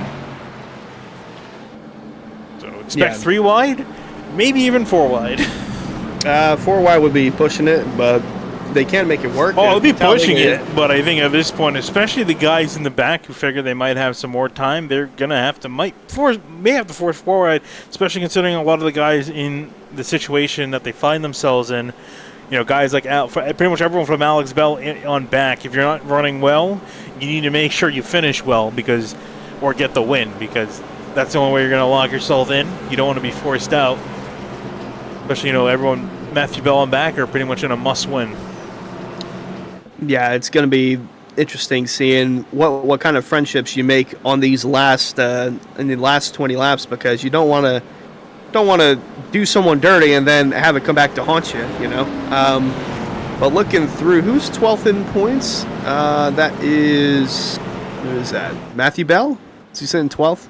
Yes. No, Connor Krusik. All right. So you don't want to be sitting, You don't want to be sitting 12th in points. I believe Ed Shearer Jr. was the one sitting 12th on the cut line. Heading into Monday night's race, and then we had a new winner, and unfortunately he got shuffled out. I believe that's who it was that got shuffled out. Yeah, he's not in the Cup playoffs, but he was entering Talladega. But what happens, new winner could push some people out. Let's see what happens here. Field lining up in the restart zone. Munsell leading down. Back green we go here at Talladega. And Sogak, immediately going to go to the outside lane to leave the 6 of Munsell, getting a shove from Jake Nichols in behind. Philip Groner, JT pulled out outside lane. Weishart's going to pick up Munsell on the bottom lane with Blaze McKinney in tow, and off to the races we go. Yeah, both those guys, Munsell and Sogak, they both need a win to get in, but only one driver can win. They can't split the pie. So Sogak's got to do what he's got to do, and it looks like no one's working with the 6 of Munsell, at least for the time being. Lonely world to be in with Justin Munsell. He's still stuck on his lonesome by the bottom. It's kind of interesting to see that no one else is willing to go there. And I think we're 4 wide for a second, or almost 4 wide. Saw a couple cars making some moves, but it looks like Bronson Stafford finally a driver that's willing to work. Whoa, as Bryce Senesek gets a little squirrely there, trying to work around Alex Bell. Up ahead will be it'll be Justin Asoga that will lead ahead of JT Poole. Still running in the middle lane. This is so odd. A lot of oddities this race. Yeah, very odd, but JT Poole going to try and get around the 88 of Anna Sogak, leaving that outside lane. Anna Sogak in the middle. I'm really shocked that no one's gone to the bottom lane just yet, but Anna Sogak needs a win. JT Poole could play spoiler into that. So can the 5 of Garrett Grant. He needs a win to get in. Could play spoiler to the 88 of Anna Sogak through 3. There goes Blaze McKinney finally diving to the bottom. Was waiting for someone to do it because someone had to pop out of line to take advantage of it. And you can see him already immediately using the side draft and the draft from the 6 in behind. And they're going to try to go to the front here to take the lead away from the 88 Anasoya. Does he come down to block the run? He will not. And it looks like it'll still be the 88 and the 26 that are fighting for it. Then Blaze McKinney coming here on the bottom, all nose to tail across 3 rows.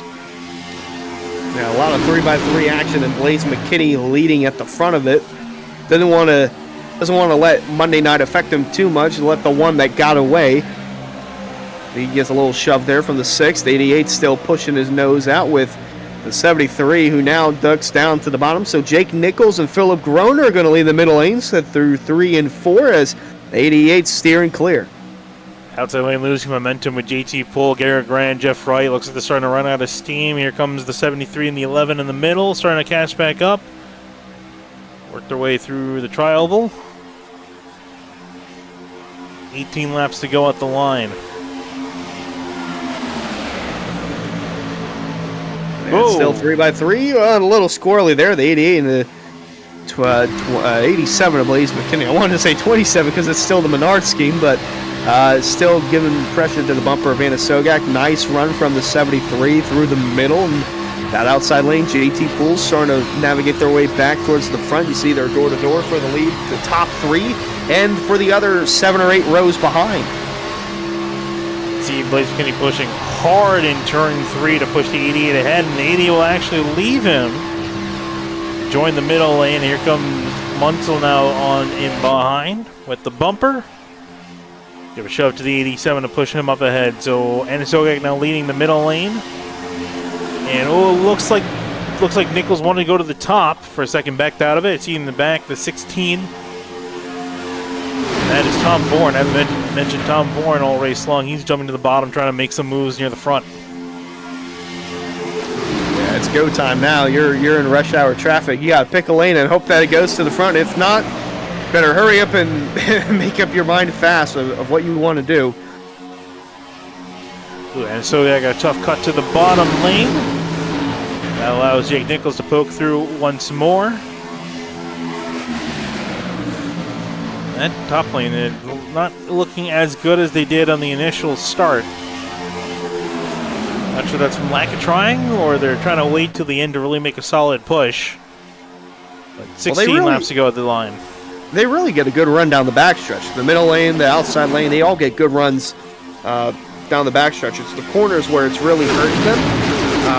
The bottom lane works well through 1 and 2 and 3 and 4, but you'll notice here on the exit, the 73 will push up and the 26 will also push up, but the 88's going to block them before they get a chance to do so. Big shove to the back from the 6 to the 87. Gets him a little bit squirrely. JT Poole almost in a dangerous place. Thought he was going to get past on the outside by Garrett Grant and go 4 wide. Not quite there yet. They were checking up big time there as the 73 is going to try to get alongside 88 of the Anasogac machine, his quarter panel, but it's still going to be Anasogac at the line, but keep note of the 73 and the 11 teammates working together. Oh, in behind, I see it 4 wide. Oh, not there. There's Brody Folliker in the middle of all that. Ray Slate to his outside, then Travis Beckner, and then the 95 Spencer Brown. This is a dicey situation back here. This can be a wreck.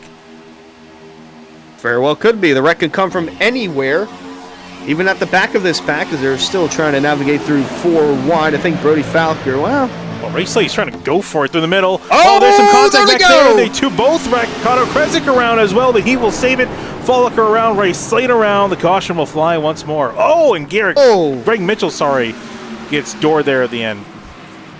Yeah, I'm not real sure what caused that 4 wide situation, but nonetheless, tight spot to be in for Rafe Slate. I don't know what caused it, but it just looked like no one was willing to back down. Race Slate was actually charging on through up through the middle there. You see him gain some progress. And then he got into Cameron Hearn separately, the 98. And that sent the 4 around. And then Brody Follicker trying to take a look at his incident there. He got in behind Ed Robertson, then tagged Connor Kresick. And who was that? Is it 38? The GC car on the bottom? That is Alexander Bryson. Bryson. We haven't mentioned a whole lot. He got a piece of that as well. Forward with Brody Follicker as that happened.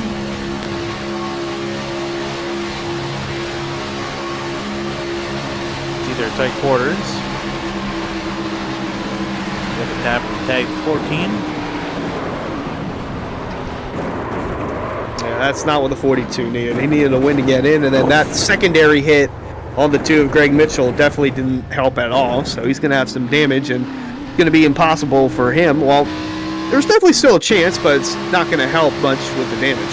Right aboard Bryce Senezek, his point of view, he narrowly got through this. See him just jumping on the brakes, hoping that Slate stayed up there, kept it slow, wowed it way down. Ooh, just got past 42 as he came up the track. Yeah, Senezek doing everything he can to navigate his way through that wreck and still get in with a win tonight, potentially. I think that's what he's going to be hoping for. Here's another look at the wreck here entering the turn. Basically just tagged in the wall and around he went.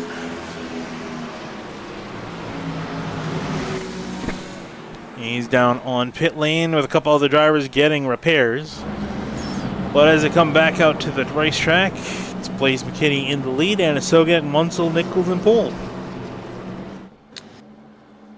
Yeah, well, now the moves are going to be made a little more aggressively than they were before, and going to see some more 3-wide action, but definitely going to see probably a wreck or two occur from that, and I think it's going to happen more towards the front. I mean, we've had both the cautions have happened towards the back of the field, so I feel like at some point the front of the field is going to take some of the blow and create the big one. Definitely have a shot at doing so here as we get down to the later part of this race. Things are only going to kick up even more. We saw it pop off there 3x3 wide for several rows on back. Everyone fighting it hard, especially for the drivers in that must-win situation. And just want to make a little bit of a PSA here. Do not text and drive, kids. Even under yellow. As soon as they put it on, caught red-handed. You got caught in 4K, Travis. They're not slick. Can't tell what you're saying, but just know you got caught. Can't blame him. I've honestly done it quite a few times myself. In the sim, mind you. not What example you're setting. Listen, especially at these super speedways, these pace laps get very boring. And it's a miracle, too, because now I at least have the short pace lap. Before you had to do an entire extra lap.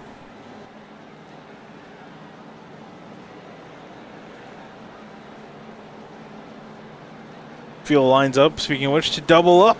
Got one more lap to pace. And then back under green we will go.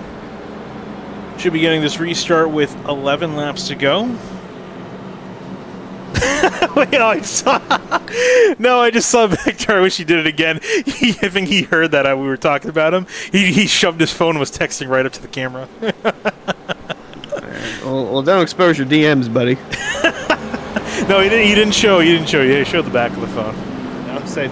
Don't do that. Don't let the public know what you're texting about.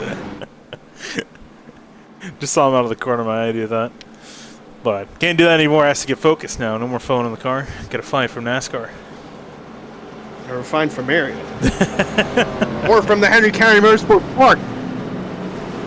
Don't want that to happen.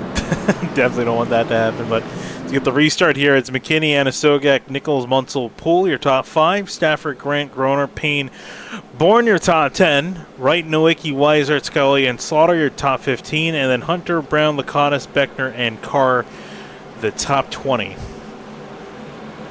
Field gets ready for the restart here. could be the last one. I don't or think it first will of be. many. Never quite know. Also getting quite late in the sky. The sun's starting to set.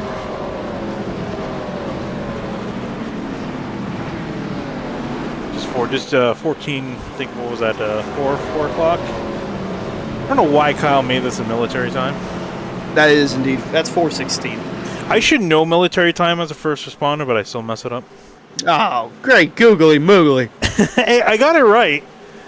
It just took me an extra second to think about it.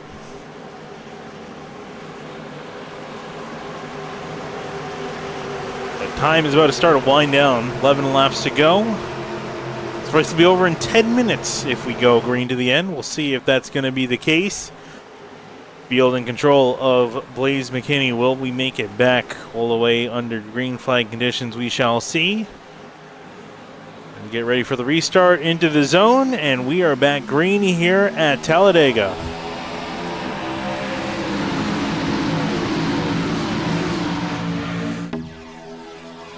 So restart for the 87 up on top. Justin Munsell trying to make it happen on the bottom. We saw everyone ditch him on the previous restart we had. You know, looks like that's not going to be as much of the case. JT Poole coming to the back of the 6, trying to help him push forward, as well as Philip Groner in behind them. McKinney still in that outside lane, starting to get the third lane rolling with the 5 of Garrett Grant, who needs a win to get into the playoffs. Same with the 88 of Anna Sogak. He's going to try and look to the outside. He'll have a run, but here comes Munsell, also needing a win to get into the playoffs. A lot of guys that are in these must-win scenarios up towards the front. Yeah, and again, if you're in a situation where it's all or nothing, you're going to be making aggressive moves, because it's basically you make the move or you lose out on the playoffs. You got nothing much left to lose. So that's the situation. We're going to see some drivers make maybe some more desperate moves compared to some of the drivers that are just about in the cutoff and they could point their way in. They may not want to make an as aggressive move because they still have something to lose if they don't make it back to the stripe in one piece. The field gets very, very dense amongst the first 2 rows. Jake Nichols getting a push on the outside from Garrett Grant. A sketchy push from the 6 to the 87, though. Yeah, the 87 of McKinney also needs a win to get in. He's sitting 15th in the point standings right now. Well, doesn't necessarily need a win to get in, just needs to survive and kind of point his way in. Doesn't necessarily need a win, although that would help. But the 5 of Grant giving the shove to the 73 of Nichols, and then you got, it was an aggressive shove there. Bronson Stafford to Anna Sogak in the middle. Munsell getting a little too close there on that middle lane, but he's behind the 87 of Blaze McKinney, who barely leads up the line with 9 to go. 9 laps to go, and Sogak pointing the way ahead in the middle lane. Bronson Stafford in behind Jeff Wright, David Weishart. Old drivers that really need to perform well and get a win, really. And for some of the drivers in the midfield, like looking at David Weishart at the moment, where'd he go? There's nowhere to go. Just got to buy time in the middle lane and see if he can find a way on that third lane. It looks like that's the only way to go, but Jeff Wright's going to go up there and take that away, but now will be the 4th car in the middle lane, but the 33 closing in on the front. Goes again, will push up to the 61, and I think he's hoping that some other drivers jump up top. That's one more spot for him in that middle lane. There goes Anna Sogak to the top, McKinney to the bottom, and Sogak comes back down middle, gets tapped to 6 sideways. Do they wreck? Sideways they will go. Yep. JT Poole gets spun on the bottom. And did they save That's it? Enough. They saved it. Nope, they didn't. It's enough to trigger the caution, though. Looked like there's another car back there that was spun around to the apron. Not sure who that was or if there was anyone else, but it was enough on the racing surface to trigger a caution, so we will have another late restart. Oh, there's another spin back here with Greg Mitchell. Let's see where just a month's lines up. There he is. He got sent sideways. Everyone got sent sideways. JT Poole's really sideways and saved it. This was all in the response to the bad bump from Bronson Stafford to Justin Sogak, and unfortunately, Munsell was a bystander and all that, but that's what happens when you're right near disaster. This is and meanwhile, Greg Mitchell, who also got spun. I'm wondering if this was maybe the spin that brought out the yellow. That's what I would assume as well. Got on board with the 6 again to see what happened with the really what set up everything off was. this bump right here. That GT pool as well. Got a view from anyone further back. More with Philip Groner in the 11, who was right behind both of them. I think it was the door, I think with Bronson Stafford, or oh no, it was Stafford and Anasoga that got them sideways, and that hip check. Whoa. Yeah, so Anasoga was in that third lane, then he came down in front of Stafford, and it was that transition from the third lane to the second lane where the bump wasn't good. It wasn't good enough to where it could go without being an incident or something catastrophic, but they are really flirting with disaster here, Finian. We have yet to see a big one. I still think we get another yellow before entering overtime scenario. Well, we shall see here. Had 3 cautions so far this race. 19 different leaders, 42 lead changes. So, action pack on the track. A little bit of a lull in the middle part of the race with everyone fuel saving. Now we're seeing the opposite. Everyone's full of fuel and full of desperation as well. Yeah, I don't know if we're going to be in fuel saving unless we get all 3 green white checker attempts, but I mean they shouldn't be. No, they shouldn't be. We do have long caution laps here at Talladega anyway, so there's plenty of time for these guys to save fuel if they feel like it's necessary to do so.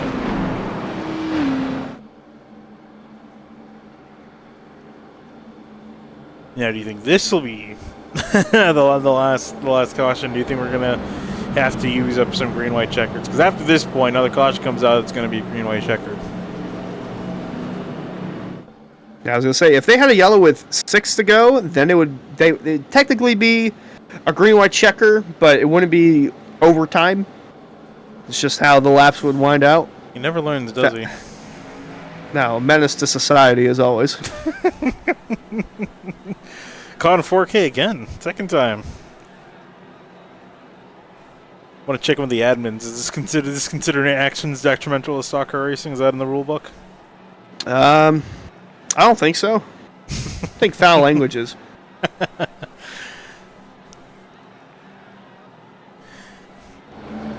For Travis Beckner, he's back in 21st. A little bit of damage to that car as well. Has a ways to go to the front, but I don't think he's in a situation where he has concern. He definitely does not, leading with 3 wins to his name this season. And he's taking a look at some of the other drivers. Greg Mitchell, he's on that cutoff, but I think he actually might be out of it at the moment. He's back in 34th after getting sideways after that spin. Connor Kresik, we saw he was involved in an earlier wreck, but I think he's gotten most of that damage repaired. But he's back in 25th. And Alex Bell, I think he's been running pretty well. He is currently sitting... Where is Alex Bell, actually? Oh, he's back in 26th. So, a lot of the guys from 10th, 11th, and 12th, they're towards the back of the pack. Then you got guys like Matthew Bell. Bell's running, I think, maybe a little bit on further back. Or, no, he's not. Where is Bell? 19th. Yeah. Matthew Bell's 19th. But, Matthew Bell's 19th. John Furness, he is somewhere in the field. He's 29th. A lot of guys are not doing that particularly great. David Weiser, he's up in 8th. Blaze McKinney, he is up near, he's leading. Jeremy Miller, not here. Colin Farnborough, not here. Alex Weaver, I also don't think is here. Actually, apologies to Colin Farnborough. He is here. He's just running in 17th very quietly.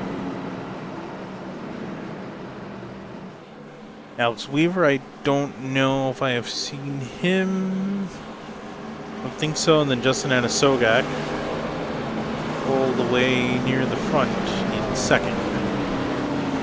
And those are the drivers in the top 20. And there's still a couple stragglers beyond that. They need to win in order to get themselves not only the top 20, but then also that locked in win to lock yourself in.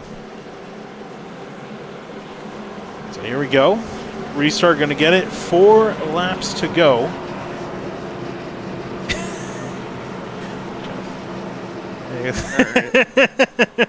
He's waving to the camera. That dude just loves the spotlight. Oh, he's watching. Oh, he just showed the camera. He's watching the stream on his phone.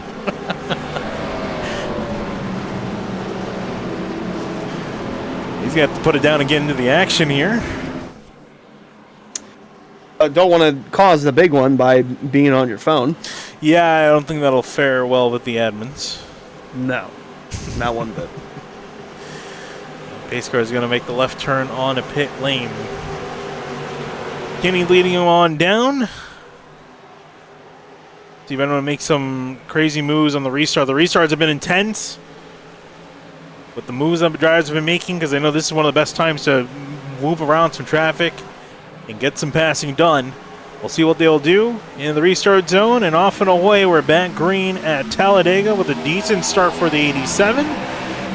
But some disconnect on the bottom. The 73 is connected with the 88 up on top. That might be good for them. And the Sogak and the good push from the 73 of Nichols, the 11 of Philip Groner, teammates working together alongside the David Weishart machine, who needs a strong run, possibly a win to get in. Munsell needs a win to get in. He's outside the top 20 in points. He's starting to get that third lane rolling. Not sure if he's going to have any help. He's going to tuck back in line, but it's still a drag race between the 88 and the 87 in the turn 3. Trying to get something working there, but didn't have enough help. 16 and the 70 getting hooked up on the top side. That's Tom Bourne and Cedric Hunter, but no forward progress. It looks like they're not getting enough cars up there. JT Poole having a bit of a look up there. There's David Weishart. We talked about him. He was stuck in traffic. He's trying to get up there. I think saw the 26 and the 7 trying to move, and I think they're going to get hooked up and try to go forward here.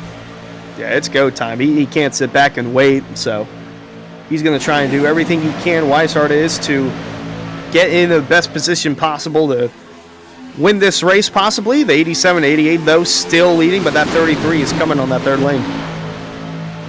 See, 3 laps to go, and a hard charge from the 33 on the outside. Trying to get up there, the 88 and a Sogak. We've been seeing really both the 88 and the 87 willing to move lanes to block. Will they do so when Weishart gets there? He's stalling out just a little bit on that top side. They're not quite getting the push they need to. And they're running out of time. The 77 out of line. Back around with the 14 of Connor Okrezik.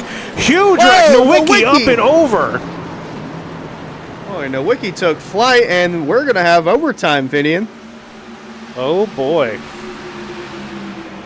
Could mention it could happen anywhere, and it happened right in the middle of the pack where Travis Beckner was caught in the middle of that, and Ryan Nowicki took flight. I saw Travis Beckner. He's just confused at what happened. And look at the damage on his car. Not a happy camper with the way that played out. Let's take a look at what on earth happened here. It started with him off the nose of the 70, then the 14, and then the 74 getting popped over. I think that was with Shane Terrian getting in, and Shane Terrian, he needed to have a decent finish. He got a huge amount of damage from that wreck. My gosh, that 74 just... I'm not sure how that even took place, if he mantled onto someone or not, but... Oh, wow. Oof. Oh, wow. And then, who is that? Was that Spencer Brown? They got T-boned by Tom Bourne. A purple car got T-boned by Tom Bourne. Had a big hit as well. Already on board with 74, Ryan Nowicki, see what he saw. Beckner getting the 16, around they go. Thought he saw a gap, and that closed up immediately. Oh, man.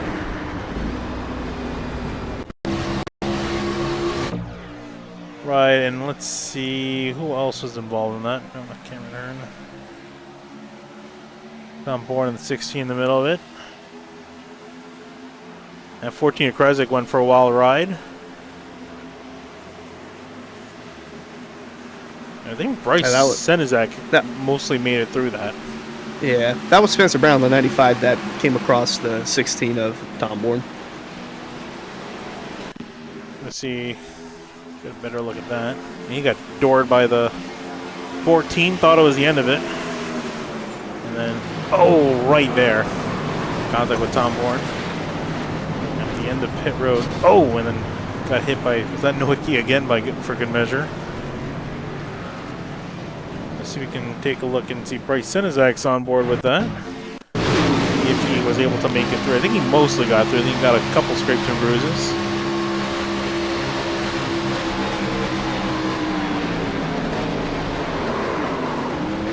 Honestly, not that bad considering what could have been.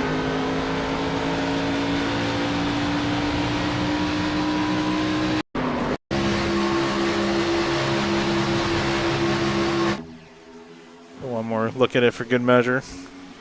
Big one here at Talladega. 15 of Alex Bell almost getting airborne in that as well.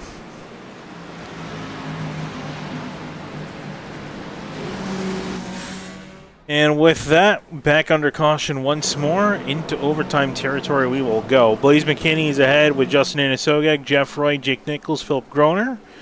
Then Bronson Stafford, Grant Munsell, Weiser, and Payne, your top 10. And trying to take a look and see how that affected our picture. As far as players are concerned, Alex Bell was involved in that. He's got some heavy damage, I would think.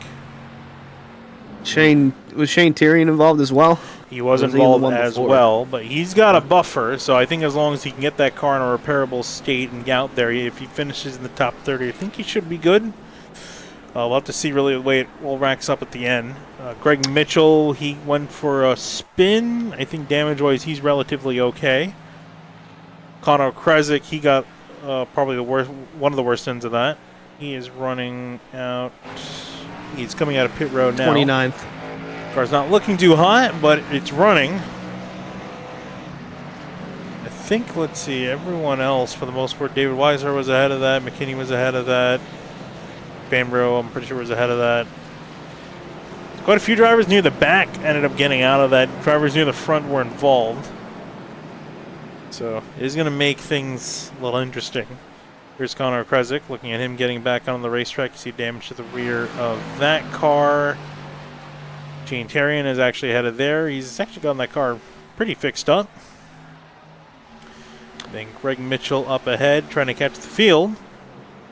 Trying to go around to catch back up to the field as they're working their way through 1 and 2. Oh boy. Oh boy, indeed. Time so to roll the now you dice. think this is the last caution? It might be. This might be our only attempt at a green-white checker or overtime finish, but I believe that happened Monday as well, where we only had one overtime. Actually, that was the unofficial green-white checker attempt, but I do think this is the only time we have an overtime finish, unless they come through the trial and just start wrecking. Well, we'll see. All we have to do is make it one time around, and then we will race it out to the checkered. And we've seen quite a few times where we make it to the checkered, and it ends up being very entertaining, especially like what we saw on Monday. Even Tuesday's finish is pretty entertaining. So a truck go flying in the air across the start-finish line. We'll see what these drivers have in store for us tonight here at Talladega. There's Beckner working around his semi-destroyed race car. Cedric Hunter as well. Quite a few stragglers near the back of the field. It's still a solid 25 or so cars in contention. We'll see. 2 laps to go. Attempt number 1 at a green-white checkered. And we'll find out. Will it be McKinney? Will it be Anasogak? Will it be Wright, Nichols, or Groner? It could be someone else entirely. We see the super speedway finishes end up being usually entertaining in some way, shape, or form. We'll see if there's anything different here at Talladega. 2 laps to go. McKinney on down. Off and away he will go. A great start for the drivers on that inside lane. Can they keep it up as they cross the start-finish line? And McKinney's going to go up to block, and looked like Muscle was trying to get a third lane going. McKinney will go down to the bottom now, but Anasogak needs this win to get into the playoffs. His season's on the line here. Season's on the line. A lot is on the line for him and a bunch of other drivers inside the top 10 and 15. See who's going to peel out first to make an outside lane work. Through the middle they will go. There's Garrett Grant trying to shove his car through the middle. Slaughter's around. Spinning to the inside. I don't think a caution will come out. His car is destroyed on the inside. Will remain green. Still door-to-door for the lead. McKinney on the inside. Anasogak on the outside. It's a drag race between the 2 lanes. Philip Groner is trying to get that third lane rolling, but they're closing in on the start-finish line. The white flag's waving. Will they make it back?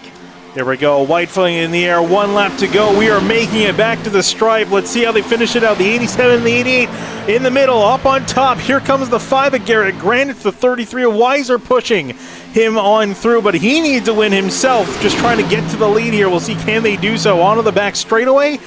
McKinney racing on the bottom. Anasogak trying to get the run through the middle. Here comes Garrett Grant on that outside. 3 wide for the lead. 3 wide for the win. The 5 Again, the strong run on the outside, 88, strong run in the middle as well. That's David Weishart pushing the 5. It's a 3x3 drag race. There goes 87. McKinney spinning to the inside. He's going to try and save it.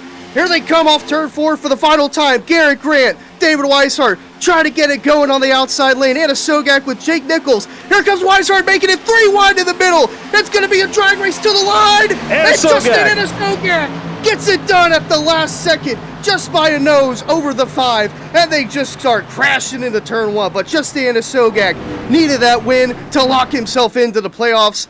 Celebratory side draft there from the 73 of Jake Nichols. How about that? Held on to it, fought for it hard, nearly 4 wide at the line. And the 88 Anna Sogak was the one there first. How about that?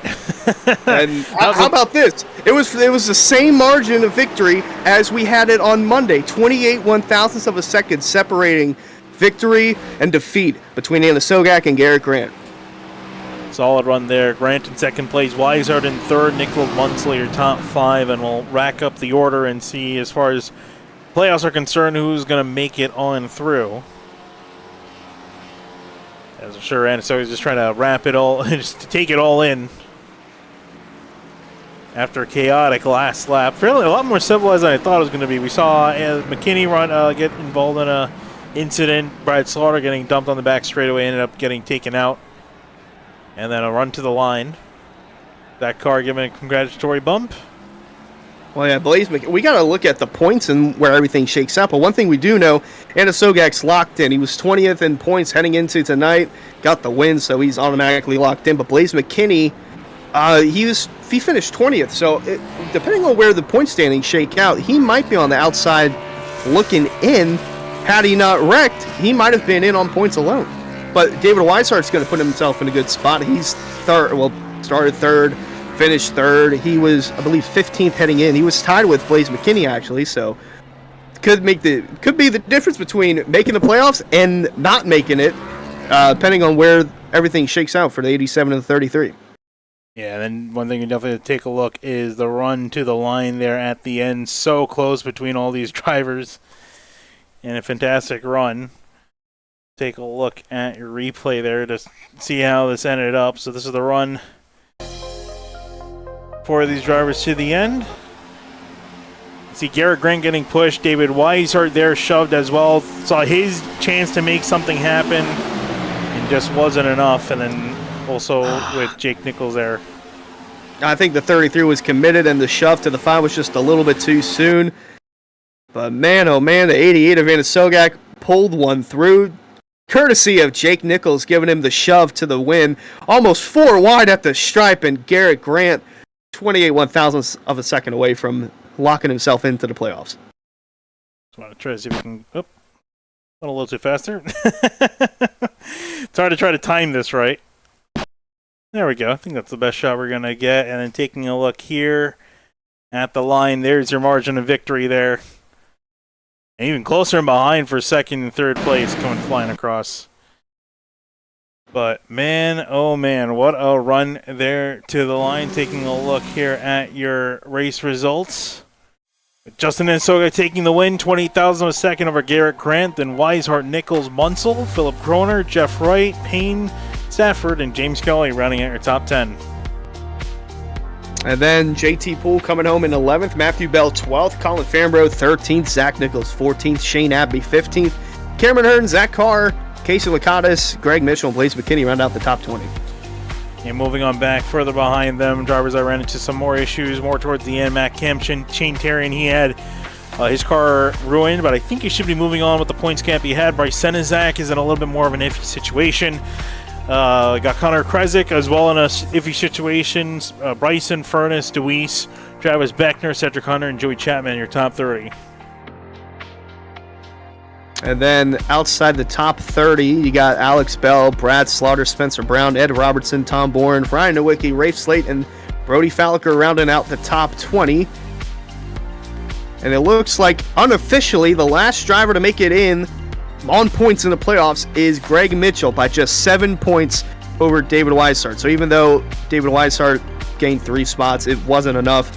Had he won, though, would have been locked in, and Blaze McKinney is on the downside of that. He's out. But I think if McKinney would have finished third rather than 20th, would have been a little bit closer. But the biggest loser from all this is Alex Bell. He dropped 6 spots, and he's missed the playoffs, so he's on the outside looking in for the rest of the season. Let's actually talk with David Weiser here. We got David Weiser in the booth. David, unfortunately, here to be the very bad news, unfortunately getting word that you've just missed out on getting the playoffs here. We saw you fought really hard for it. You saw you die for that gap. You saw a hole to go for. Unfortunately, weren't the first one to make it to the line. Walk us through the finish from your perspective. Yeah, I was, I knew I was racing. I think it was Blaze, and I seen him up there leading, so I knew it was going to be tough starting on the bottom, like 5th row. And me and Garrett were trying to work up a plan to get the 2609 cars separated.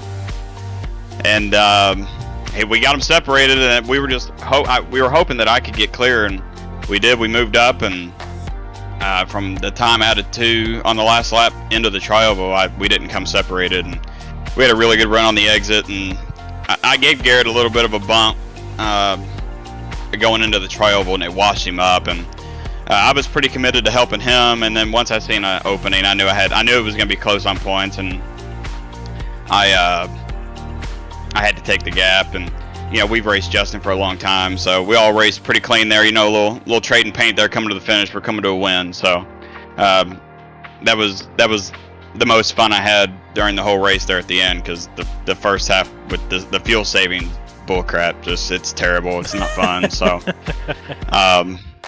I don't know what we got to do with this race. It was the same way last season, so I don't know if we need to add laps, take laps away, or what. But yeah, the finish of that race was a lot of fun. All right, well, David, solid finish for you. And looking forward to the rest of the season. Of course, now, on the silver lining, you don't have to worry about getting points. So is it just going to be all about going for wins from here on out? I'm gonna do my best. I'm gonna keep on doing what I've tried to be doing. I missing the playoffs I kind of did it to myself. I had a bad week 2 weeks ago. I can't remember where we were at, and Rockingham, I think, yep. and screwed the pooch there on the first lap, and then last week speeding on pit road twice and wrecking Ed on the entry. I did this to myself. So yeah, we're just gonna go out there and have fun the rest of the season. And congrats to Justin. He's lights out on these plate tracks. I think he's won a few of them now. So congrats to him. He's in the playoffs now, I think. So congrats to him and my teammate Garrett. All right, well, David, thanks for talking to us. Solid third place finish for you. All right, thanks, guys. All right, moving on to our next finisher. We got Garrett Grant in the number 5 machine. Garrett, you kind of came out of there from nowhere towards the end of the race. You were very quiet for the first half of this race. A couple of spots where you kind of poked near the front, but nothing too crazy. But you really came flying through there at the end and almost had the victory. You were just 28 thousandths of a second shy. Walk us through the finish from your point of view. Yeah, my teammate David there was pushing me hard on the third lane. I don't know how both of us.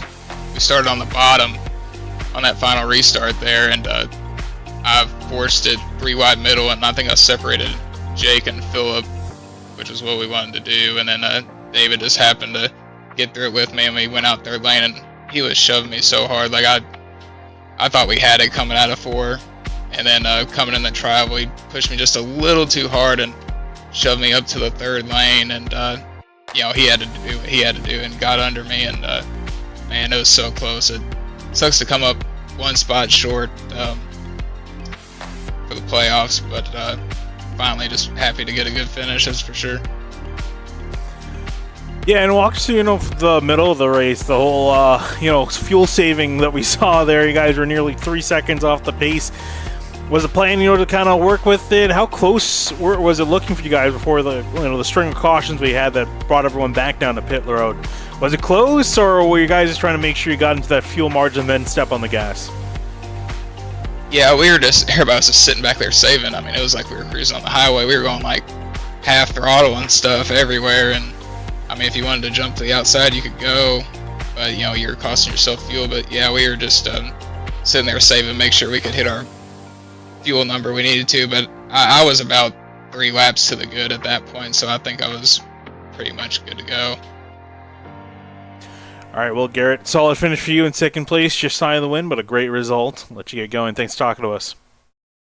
Yeah, thanks. I got to thank David and Chris Sports Cards for coming on. and Dwayne Dunn, crew chief, spotter, everything. He's helped me out a lot this season, and he believed in me when I didn't believe in myself. So I can't thank him enough. All right, Garrett, let's go. Thanks for talking to us. Yeah, thank you guys. And last but certainly not least is our race winner, Justin Anasogiak, in the number 88 machine. And Justin, now I'm thinking about it, I don't think we've ever actually talked in all the years we've known each other. From watching your race and outsiders in here, and finally get a chance to talk to you. Yeah, it's been a while since we talked. I think Daytona last season, I think. Was it? I'm not sure. It could have been. I felt like it was longer than that. It's been so long. But a really solid finish for you, obviously getting the win, and more importantly, also locking yourself in. You're the final driver to lock yourself in to the playoffs. And just walk us through how that whole race went, because from our point of perspective, that 88 car was fast all race long. Well, first thing is first. I'd just like to thank the 609 guys, Jake, Philip, Zach. I know Jeremy wasn't here, else we would have helped him to get in, but he wasn't here. So they helped me get in, and I'm really fortunate to have those guys out there as teammates. And the second of all, hell yeah, we get to go playoff racing. Yeah, and I also want to talk about that too. You know, obviously you got the rest of the schedule lined up now that you've locked yourself in. Of course, the battle's only just begun. So, you know, looking at the rest of the calendar, where you kind of looking to maybe get, if not win number 2, some really solid finishes in your book. Yeah, and I think we go to Bristol next week. Yep. Is that right? Last season I ran really well there. I know I got wrecked twice in the top 5 both times in the same race. So hopefully we can have a real good run there next week and try to be in contention for the win. All right, well, Justin, really solid result there. Very entertaining finish. I'll let you go. Thanks for talking to us. Thank you. And with that, Hunter, that's me wrapping up interviews here from Talladega. What a race. What a finish. A little bit of everything. Got some fuel saving. Got some strategy. Actually, not really a lot of strategy, but a lot of wrecks and a lot of entertaining and a lot of hard racing there at the end. Yeah, there was a little bit of everything. We had fuel saving, we had a big one, we had a car take flight, we even had a photo finish. I mean, it was phenomenal. And we had a guy who needed a win to get into the playoffs, just like we did on Monday night. So very fantastic to see there, as we're going to be approaching the playoffs very shortly. It's going to start Monday at Bristol for the Cup Series, and Tuesday as well. And a week from now, we'll be sitting here looking at these guys going around the last great Coliseum at Bristol Motor Speedway. So it's going to be fun to see how the playoffs play out for the rest of the drivers involved. Yeah, we go from the high banks of Talladega down to the short track in Bristol, Tennessee, to see these guys take on the last great Coliseum. We'll see who'll end up and who'll get a start ahead as playoff season begins across all the area series. Thanks for watching here. My name is Finnacuna here with Hunter Sleppy, wrapping up coverage here from Talladega. Thank you for watching.